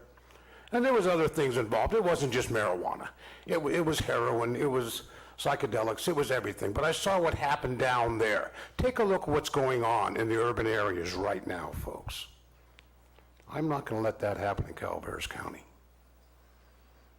I'm going to make sure that I can do everything I possibly can to make this the safest county that I can. But I can't do it alone, and I can't do it without money, because a ban right now, I don't believe we'll be able to enforce it. I don't believe we'll be able to enforce a regulation. It's not going to be like a light switch, folks. It's not going to be turned on and off. So we better sit down and decide what the heck we're going to do for the next 10 years, because Supervisor Garamendi's right. We own it. And I will not be part of a program that cannot be enforced, and as Supervisor Mills said, a paper tiger. I will do what's necessary to make this county safe. Thank you. Supervisor Toffanelli?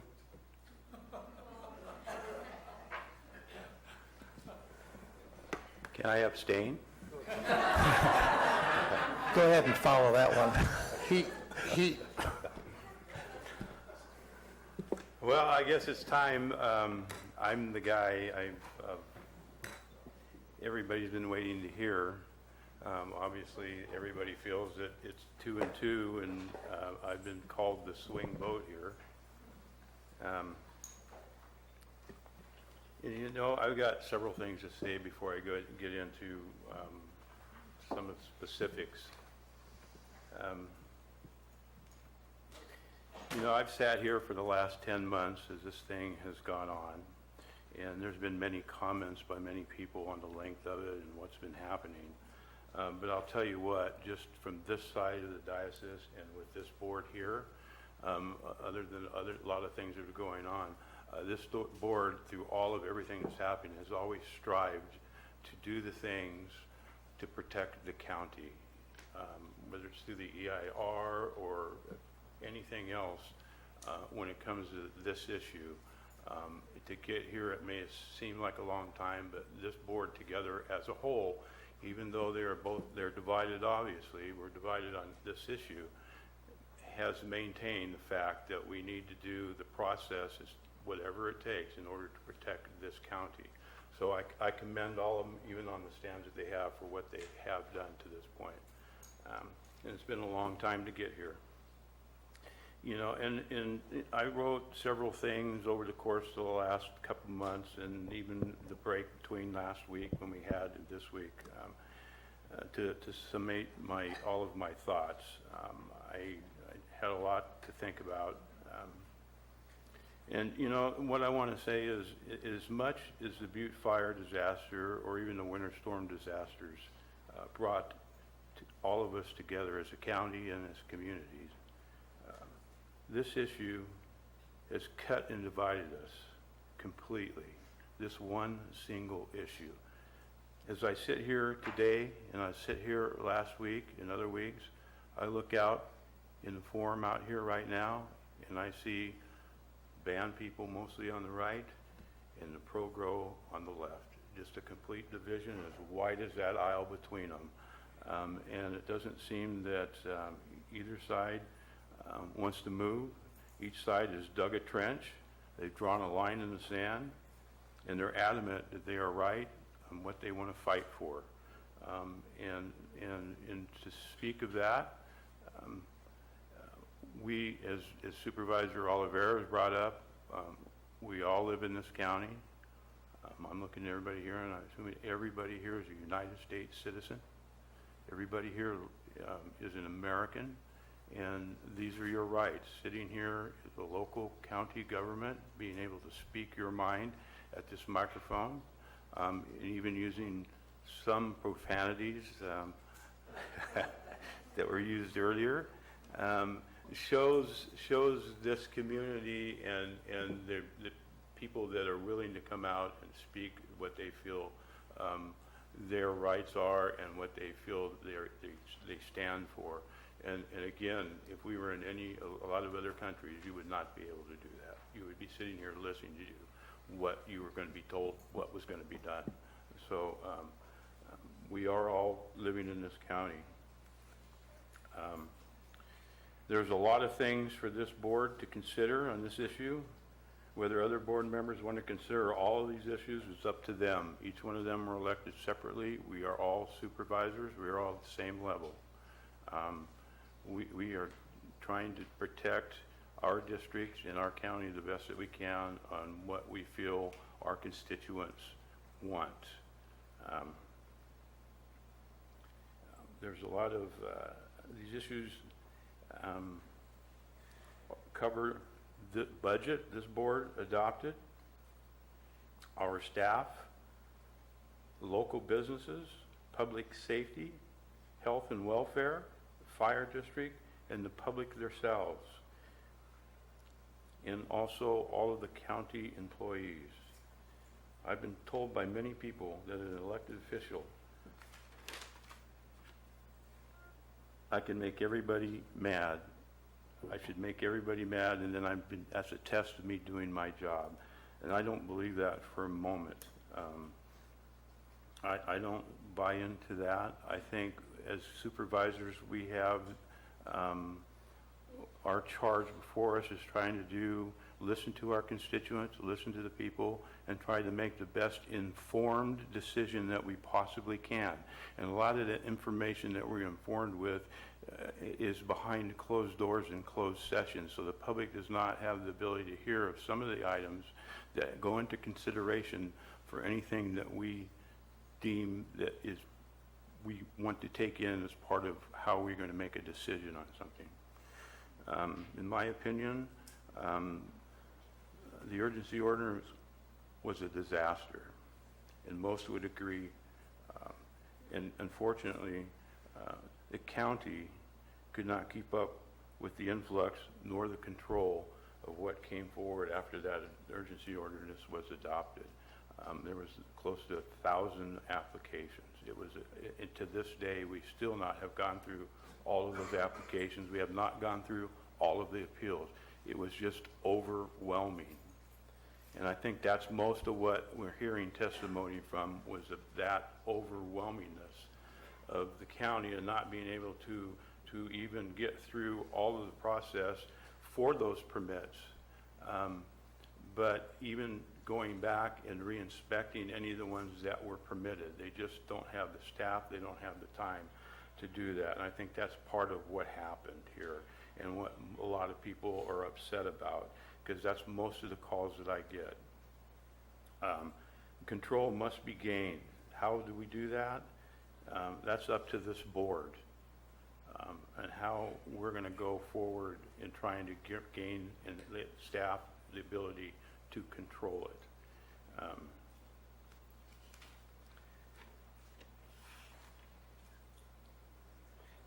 And today, those are the notes I had written while we were sitting here listening to everybody talk today, and these are the notes that I wrote over the course of this weekend. It says, I am put in the position by most people of being a swing vote on this issue. I am such, in my opinion, because I chose to look at each issue that comes before this board from both sides and make my decision based on all of the information available, which is what I believe is how the job of a supervisor is done. However, I do not see myself as a swing vote, as no matter which way I vote today, it will take 2 more votes. I can't just be a single vote here. There are 5 of us here, and there are no swing votes. There's either 3-2, a 4-1, or a 5-0. There are no swing votes. No matter how you want to look at how I'm sitting here today and waiting to hear what I have to say, it takes 3 votes to get anything through here.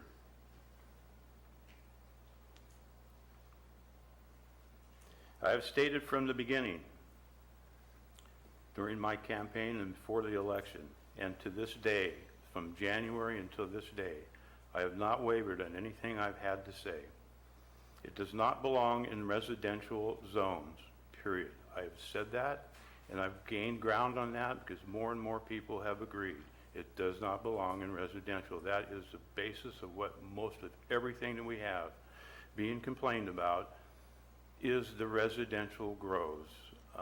Continual emails, continual phone calls, continual everything of complaints that I've received have to do with it being in residential zones.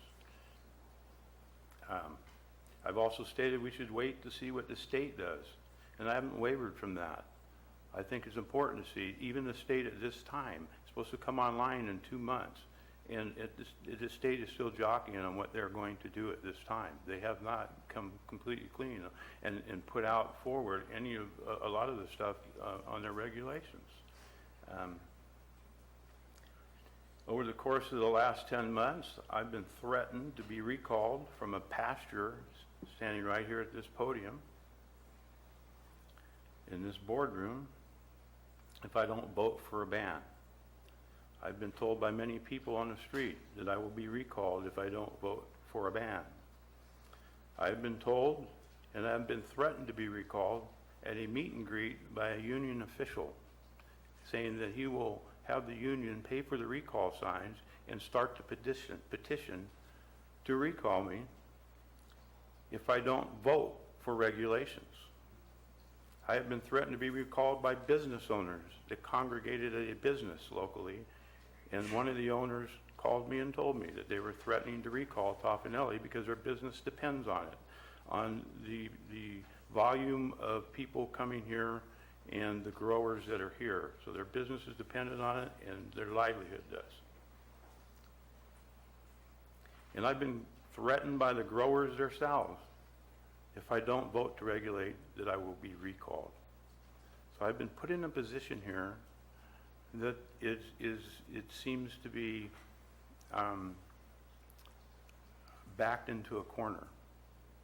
I made a comment to Supervisor Garamendi earlier today when we broke for lunch. I felt like I was going for my last meal. To which I did have lunch with Tom Tryon, and he bought me my final meal. So. But I got to say, this issue I have tackled beside all of that. I've tackled this issue as I've tried to tackle every issue that comes before this board, as mundane as some of them may be, and as important as this one. I've done a lot of homework on this issue over the last several months leading into today. I've spent time with the CAO going over budgetary matters. I have spent many hours in County Council's office, both County Council and Julie's office. I've spent time in planning. I've spent time with the auditor in a long conversation concerning the current budget. And I was there yesterday for quite a long time discussing issues that have to do with what's before us now. I also discussed with her midterm and next year's budget. I have been in meetings with ban proponents. I have been in meetings with regulation proponents. And I've been in meetings with business owners. So I've heard from everybody on this issue.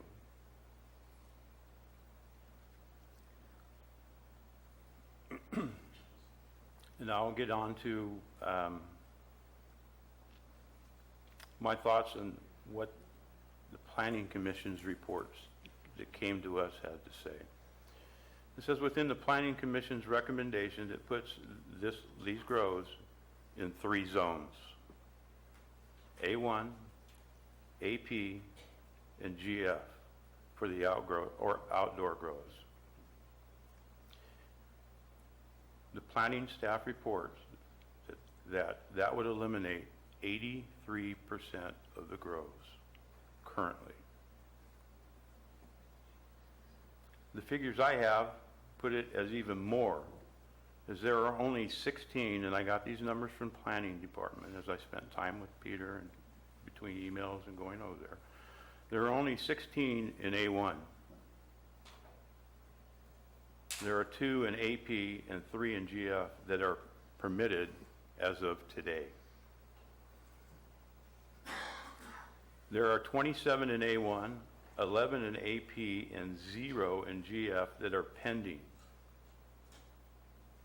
That would make 19 more possibly permitted grows, given the current rate at which we are seeing approval at half of those getting a permit. There are only 3 permitted indoor grows in M1, M2, and M4 with 1 pending. Most of all the estimates on tax income that I have seen is based on existing permits and pending applications, along with some denied applications that did pay the taxes. That means all of those estimates of millions and millions of dollars, based on the figures that I've come up with, there would be potentially 43 permitted sites at this time, according to the Planning Commission's report to us. Those 43 permitted sites that fall within the perimeters of those recommendations. However, only about half of those are located on A1, AP, and GF zones, or on lots of 50 acres or more.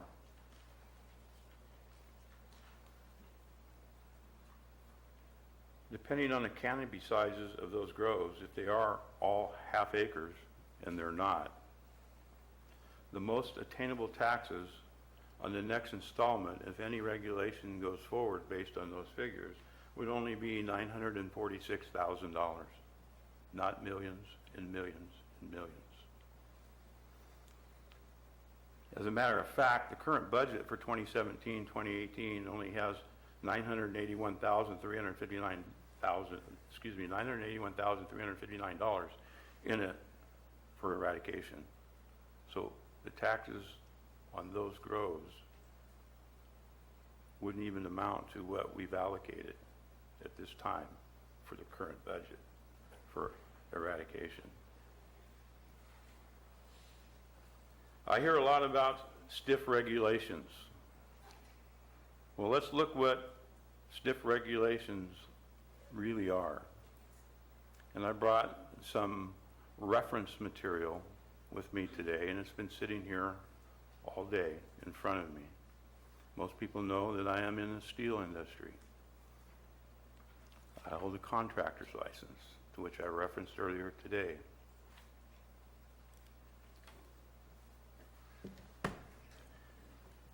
Every time I bid on a job, every job, specifically just about every single job that I do in the steel industry for steel construction and fabrication, I have regulations.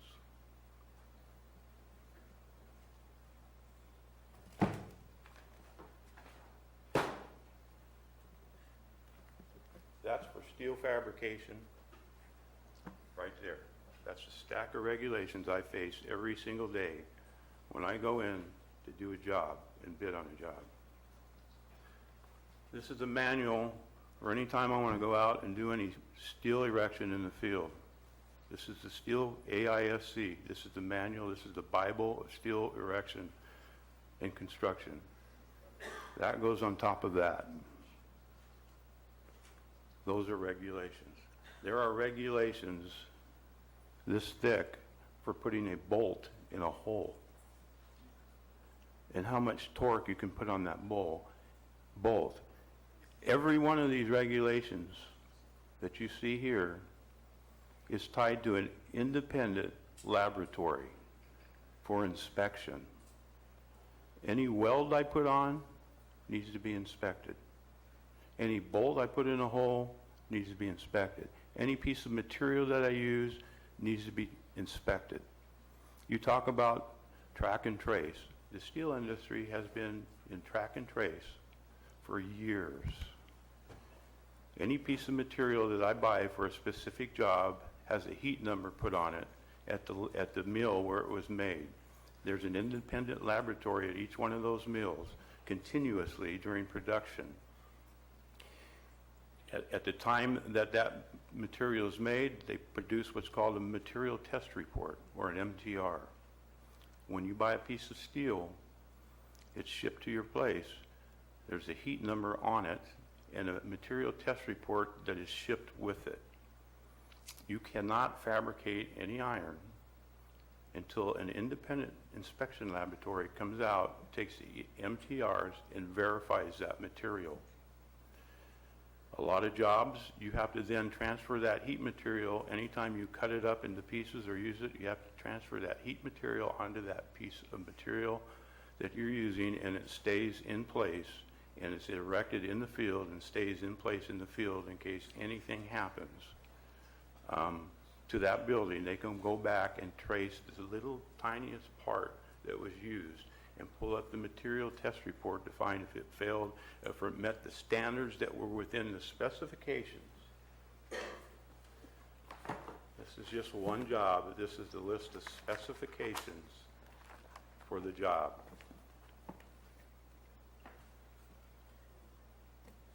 And ladies and gentlemen, that is just the steel industry. You've got concrete, metal studs, electrical, you've got joists, you've got decking, you've got all kinds of other trades that come in behind that are regulated just like this. This is not just for the steel industry. So you want to talk about regulations for an industry. I don't think where we're at in this industry is anywhere near this. It may be headed that way, but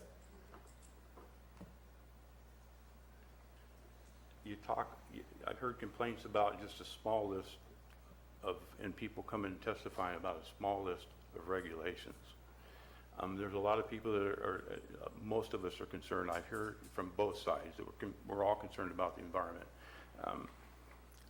In how to protect that. How do we protect that? How do we make everybody happy and go forward and be prosperous and protect that? And I've thought about that for quite a while.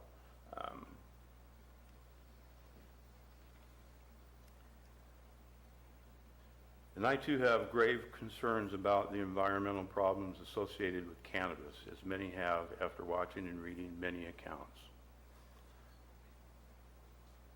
I would like to have this addressed with any regulations that we go forward, along with the public safety and health. After many days and nights of thoughts on this issue, I have decided that I would consider, I'm still in favor of a ban, but I would consider the following regulations for any commercial grows within this county. And it's not a short list. It's not as long as this list.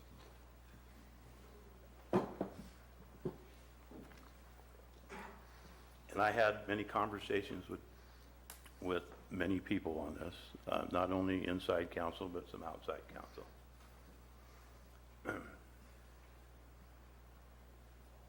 All growing must stop within 30 days.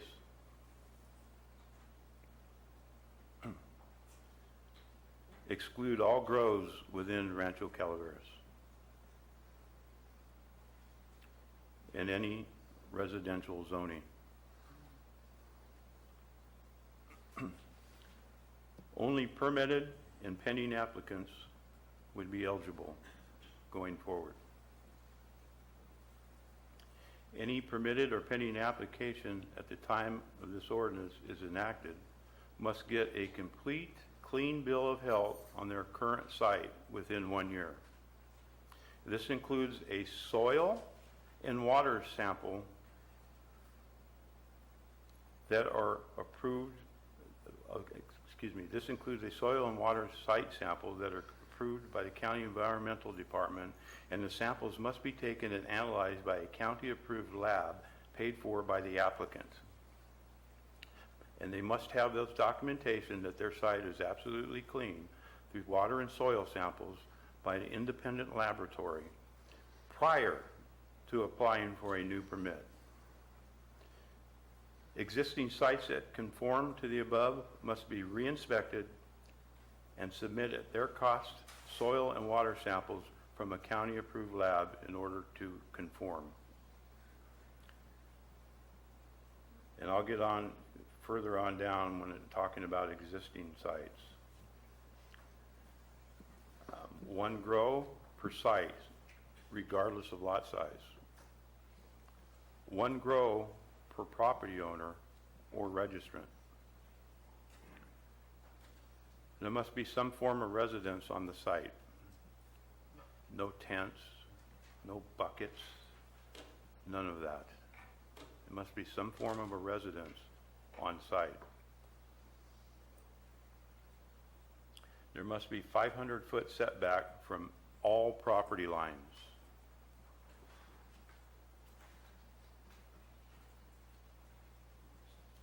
M1, M2, and M4 zones to remain as indoor only, and with the current number, which as I stated before, was only 3 with 1 pending.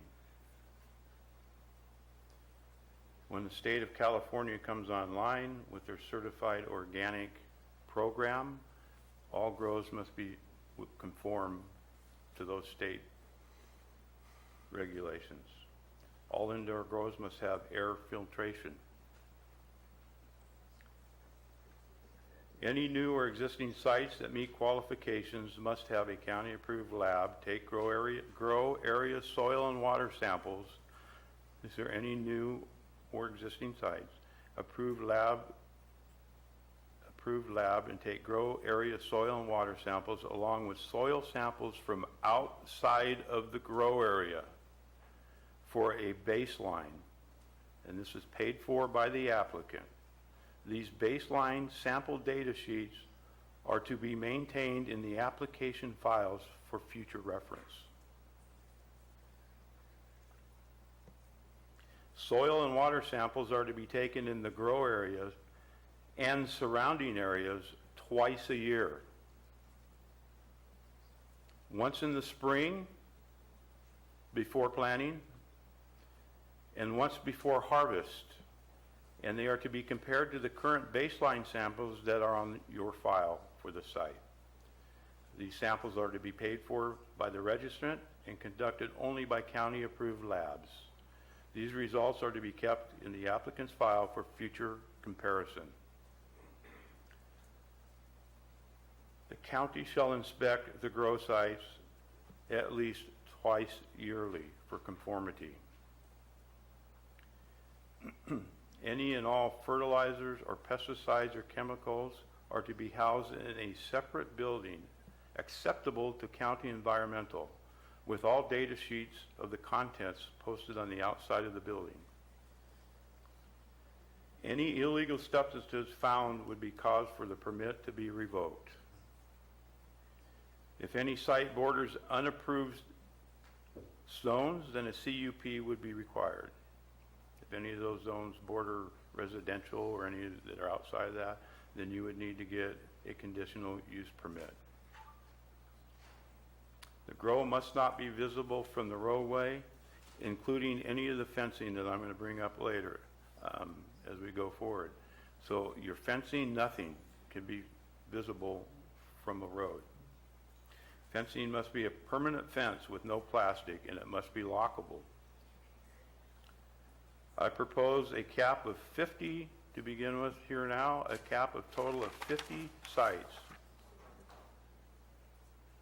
This would allow the county to get and maintain control of the applications and the ordinance and not be overwhelmed. I think the problem is that we need, if we're going to go forward with any of this, we need a point to where we can at least have some control over this thing. It's out of control just completely, and the county has not had the ability to do anything about it. You must conform to all building codes. All chemicals, pesticides, and fertilizers used must be on file and approved by the county for your site. All plants must be grown in pots, no in-ground grows. You must obtain a water board permit. No manufacturing of any type. Any grading or timber harvest done, you must obtain the proper permits from the state and county. You must have an approved well or public water. Maximum canopy size would be 22,000 square feet. Any hoop houses must be opaque with no light escaping. No generators running. Yearly registration fees would apply per the Nexus study. Enhanced background checks for all registrants.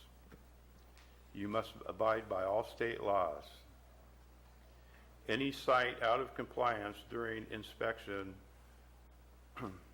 must stop growing and destroy their plants immediately. You must, in order to even apply for the permit after your site is clean and certified, you must be current with all taxes, the current past taxes. If you did not pay your taxes, then you're not eligible.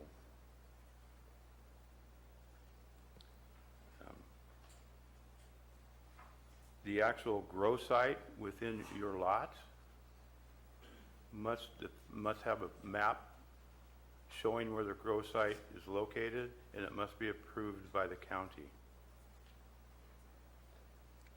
And part of what was said today, all indoor grows are to have their runoff tested twice a year, and their runoff must be into a county-approved tank. And that tank is subject to testing. Again, if any illegal pesticides, fertilizers, or any of that comes into the testing, then your permit would be revoked immediately. And that, I think, is what I have. Those are the regulations I see that would address most of everything that was being talked about, most of what I've heard people talk about. I think it would allow the county to at least get a grip. I think everything of what we're talking about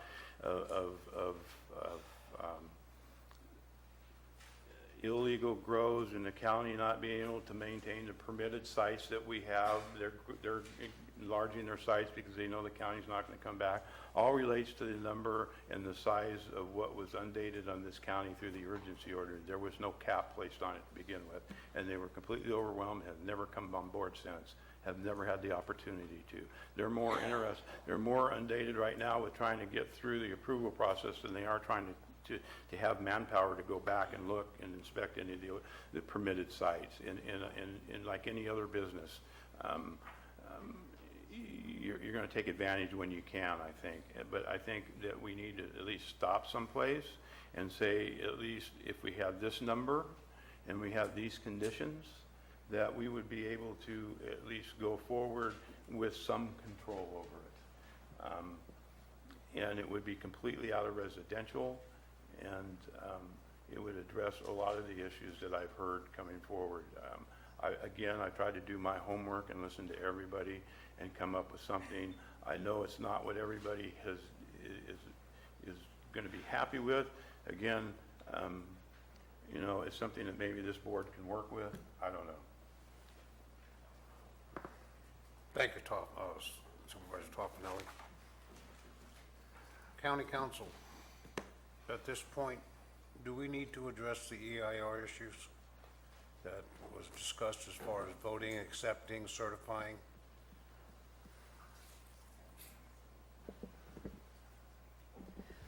Generally, the process is that that the board would certify the EIR and then move on to approving the project.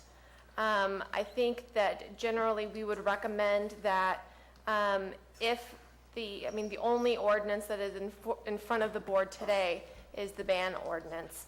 The regulatory program recommendations of the Planning Commission were just recommendations in a bullet point format.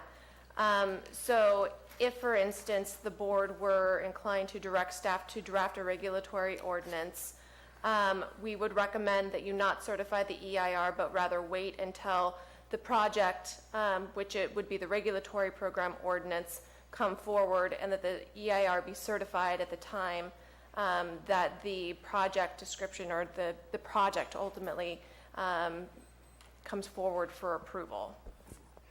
Supervisor Garamendi? Therefore, I would like to make a motion, with your permission.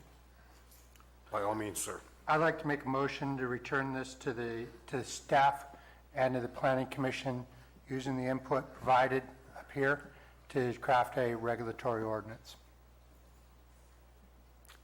There's a motion made by Supervisor Garamendi to provide direction. Hope I get this right. I just To wanted draft a permanent ordinance regarding regulation as referenced by Supervisor Toffenelli. Is that correct? And to work with, bring it back through the Planning Commission and do the analysis of it. I just wanted to verify then with Supervisor Tofinelli that I'm assuming that that means that the other parts of the list that were not, such as sunset dates and what have you, are recommendations that you are rejecting, and so I should bring it back to the Planning Commission without the provisions that you've omitted? No, you can add those provisions at this time. Okay, so only to the extent that what you said conflicts with the Planning Commission recommendation. Okay, that helps a lot, thank you. There's a motion on the table. Would you like me to restate it? Or you guys got it? Why don't you restate it, Supervisor Garamendi?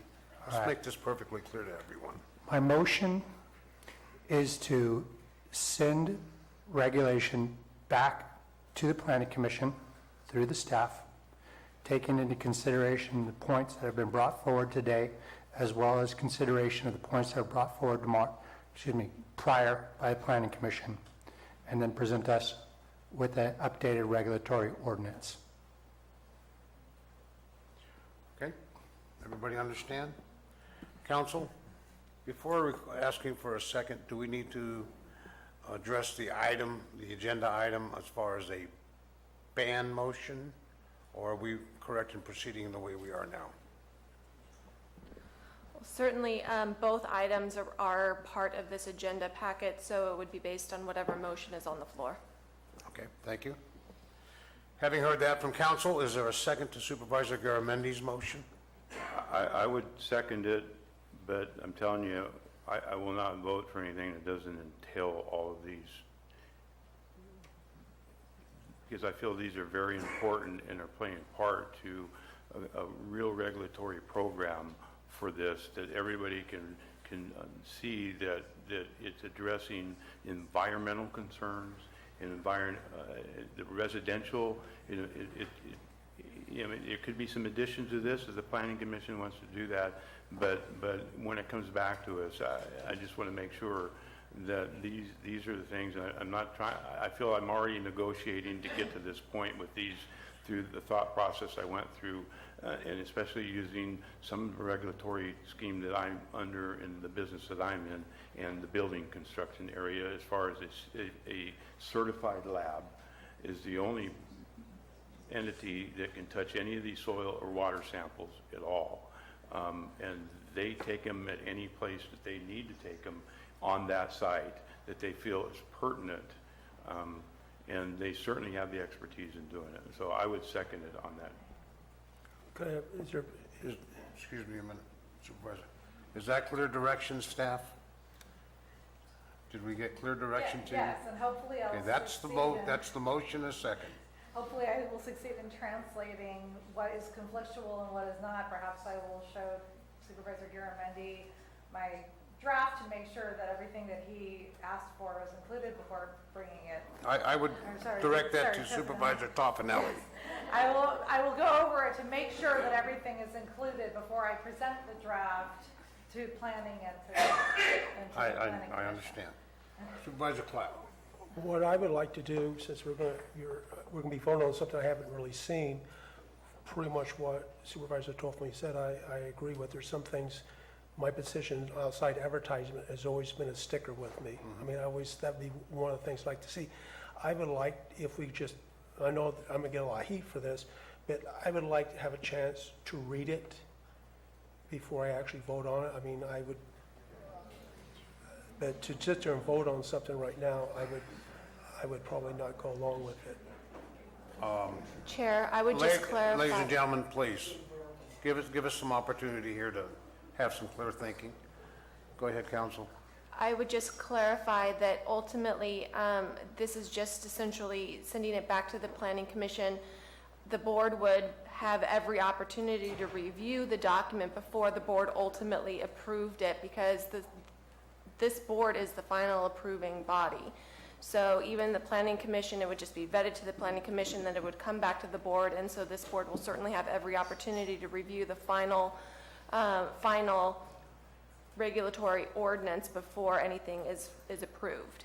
Okay, so we can actually, during this drafting process, Supervisor's Clapp request to add signage Yes. could be included in that draft, as long as it didn't take away from Supervisor Toffenelli's suggestion.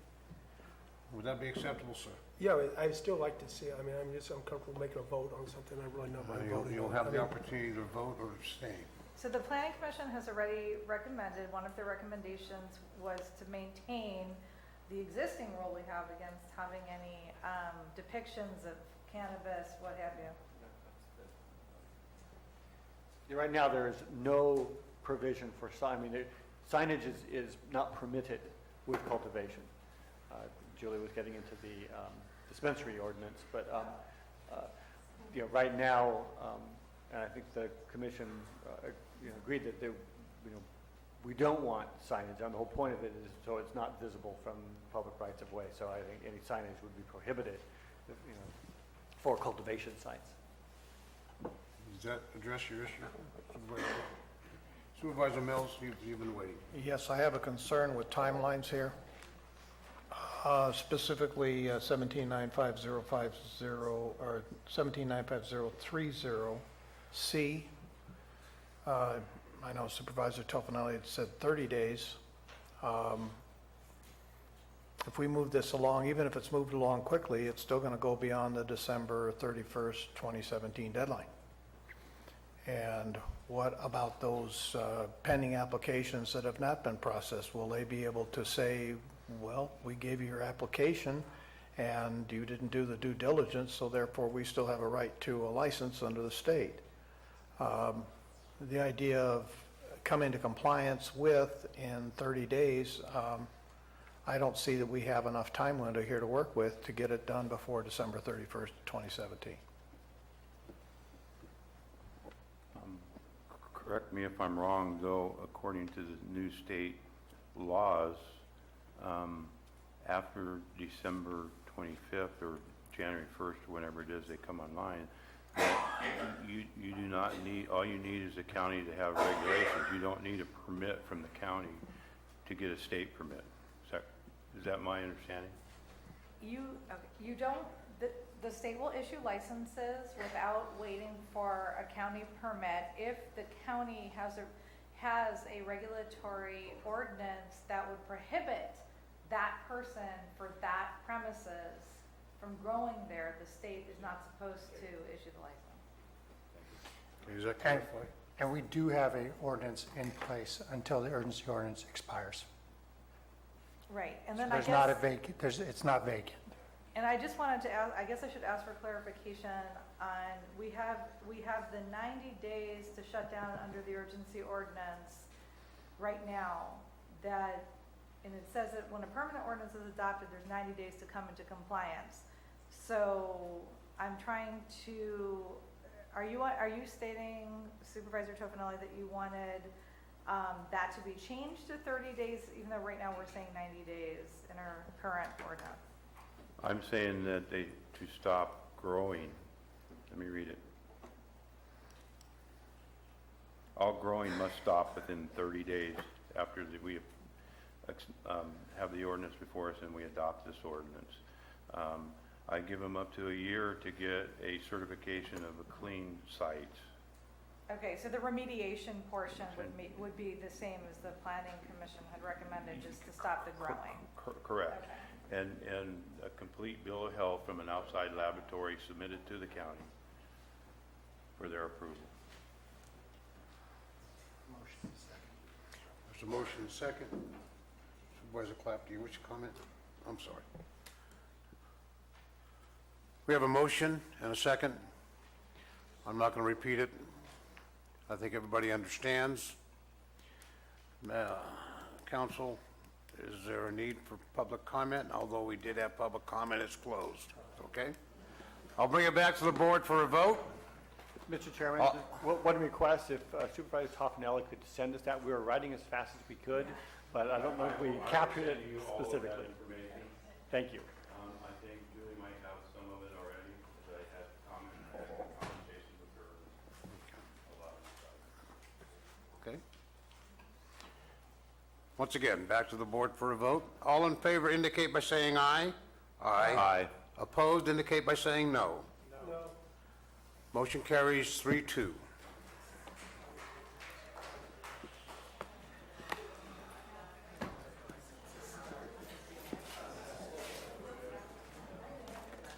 Chair, could we take like a 10-minute recess? Ladies and gentlemen, we'll be before we breaking move for on? 10 minutes.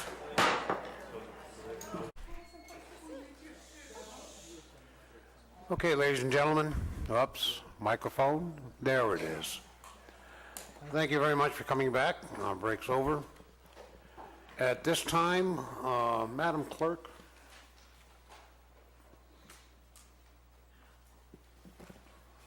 Okay, so this is public comment continued from this morning, so I'll read the reminder. Any item of interest to the public that is within the subject matter jurisdiction of the board and is not posted on the consent or regular agendas may be addressed during the public comment period. California law prohibits the board from taking action on any matter which is not posted on the agenda unless it is determined to be an emergency by the Board of Supervisors. If public comment is completed before the 30-minute allotted time period, the board may immediately move to the next order of business. If public comment is not completed during the allotted time period, which it was not, it will be continued as the last item of business in order to provide an opportunity for the remainder of comments to be heard. Okay, ladies and gentlemen, if you spoke during the first public comment period at the beginning of our meeting this morning, you will not be able to speak during the afternoon session, which we're hearing right now. Is there any member that wishes to continue on the general public comment session?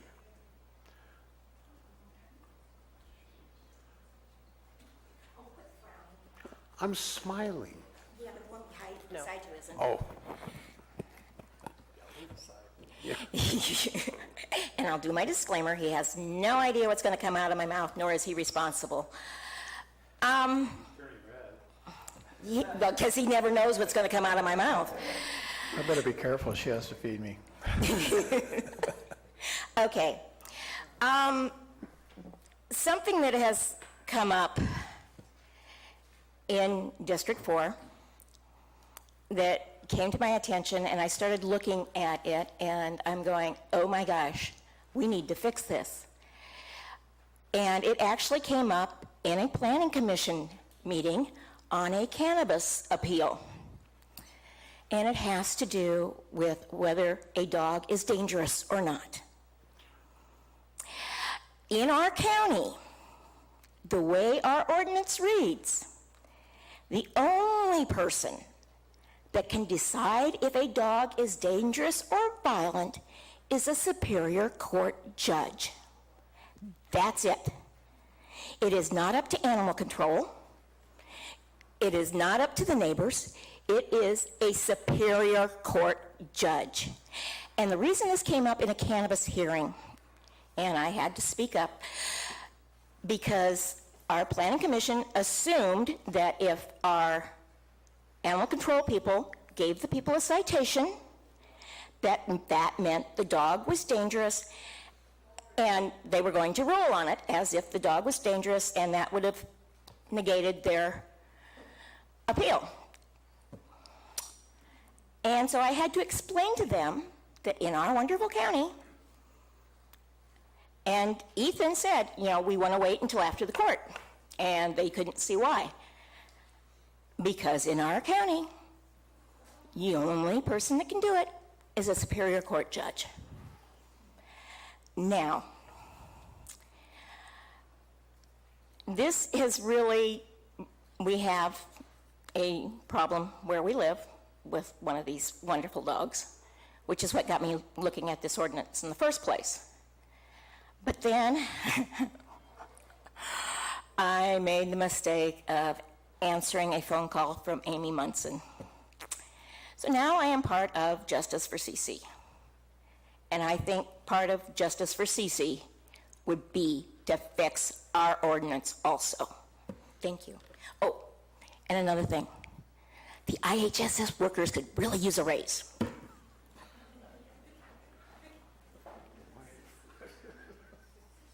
Thank you. Any further speakers? I guess it's just going to be me. Susan Morse, District 4. I just wanted to bring to the attention of the board, and it probably could have been a rule of order or something, but I'm just going to bring it to the attention for future, and that's orderly conduct. And Rule 46 of your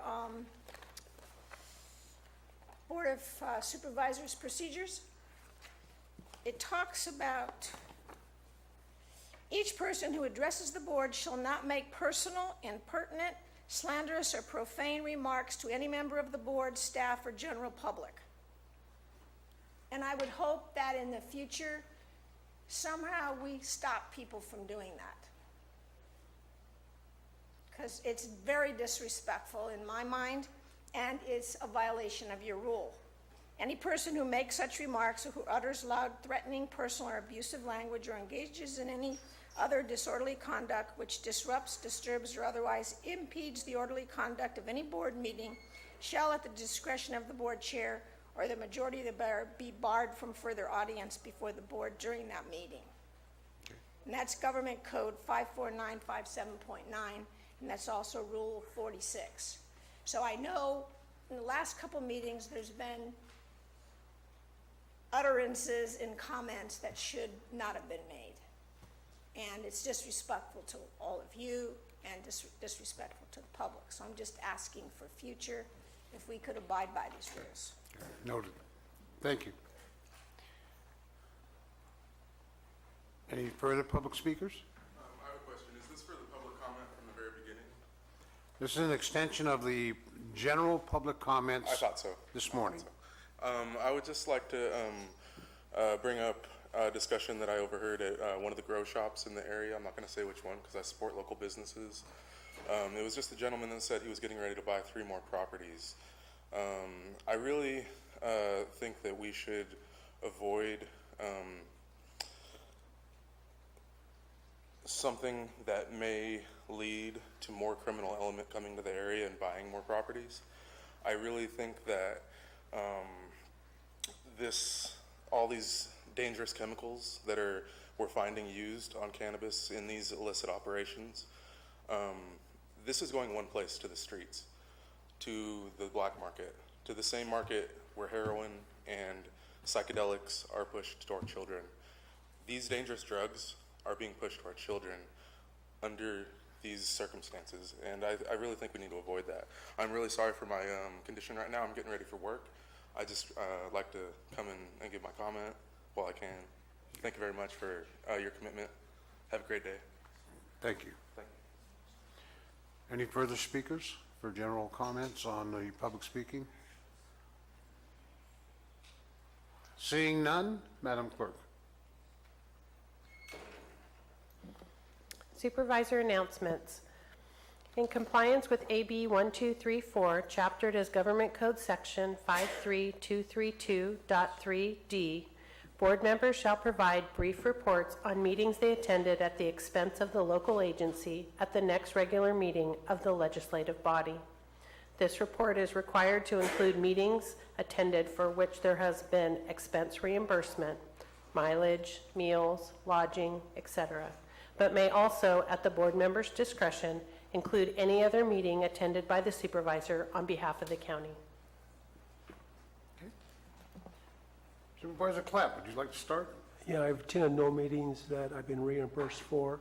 I will be attending at 7:30 in the morning at the hospital's general meeting. Okay, thank you. Supervisor Mills? Yes, October 11th, Wednesday, Eastern San Joaquin Groundwater Basin Authority reviewed the GEI consultant scope of work for the basin plan.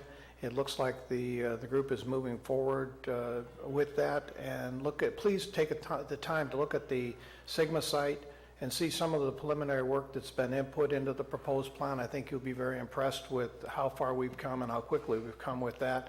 And it's noted that no part of Calaveras County in the basin is showing as a disadvantaged community, although Valley Springs has been identified on maps as such. So that's one thing that we're working on, and getting that Valley Springs component put in, because having disadvantaged communities will help to reduce our total costs of getting this plan put together.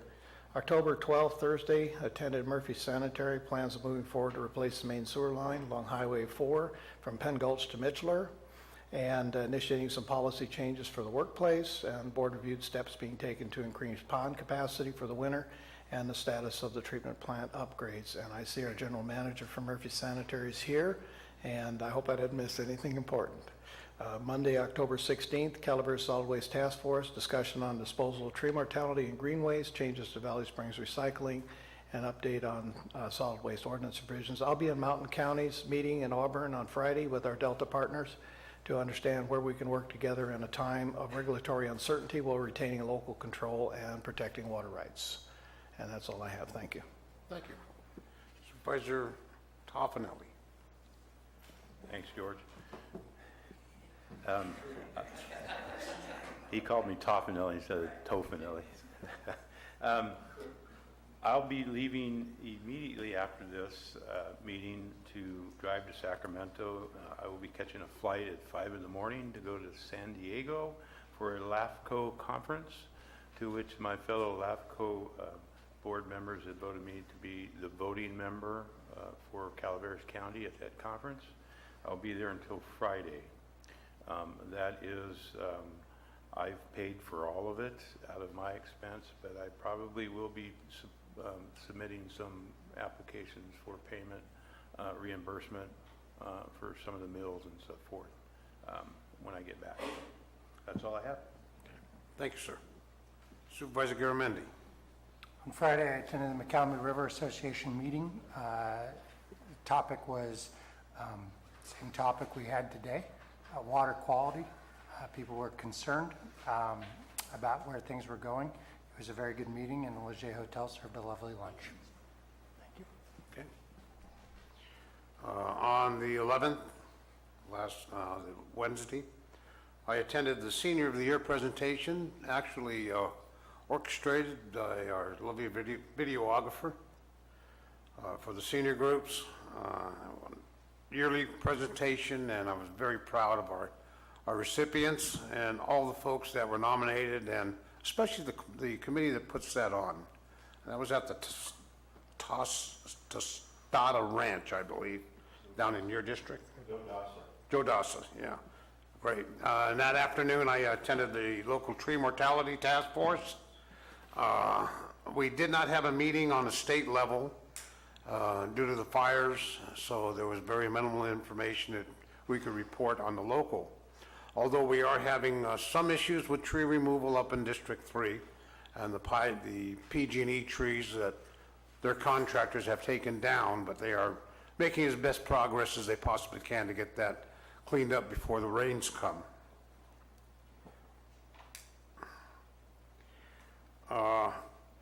On Thursday, the 12th, I attended via conference call the CMCAA, which is the Calaveras Mariposa Community Action Agency. They are in the midst of doing some reorganizing and appointing an executive director, which I believe was already done by vote. And actually attended the Workforce Development Strategic Training for the Mullo Job Training at Black Oak. There's some very good things happening with that organization, and I'm proud to say Calaveras is knee-deep in that. We've seen some real progress, and we're looking towards some other good-looking projects that's going to happen probably in the very near future, within 6 months to a year. They've expanded their staff, and I find it engaging once again. That it was somewhat of a slow-down period, but new life's been breathed into that, and you got some great, wonderful people there and making some things happen.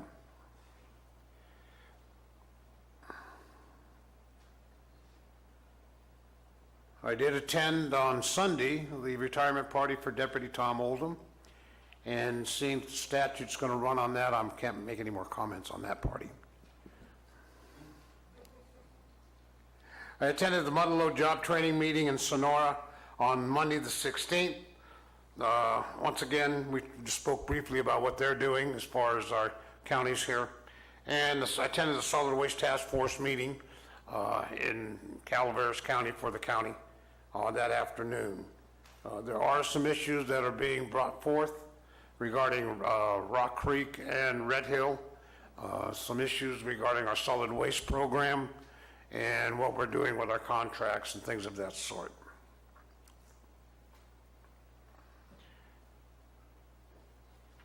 On the 18th, I attended the board meeting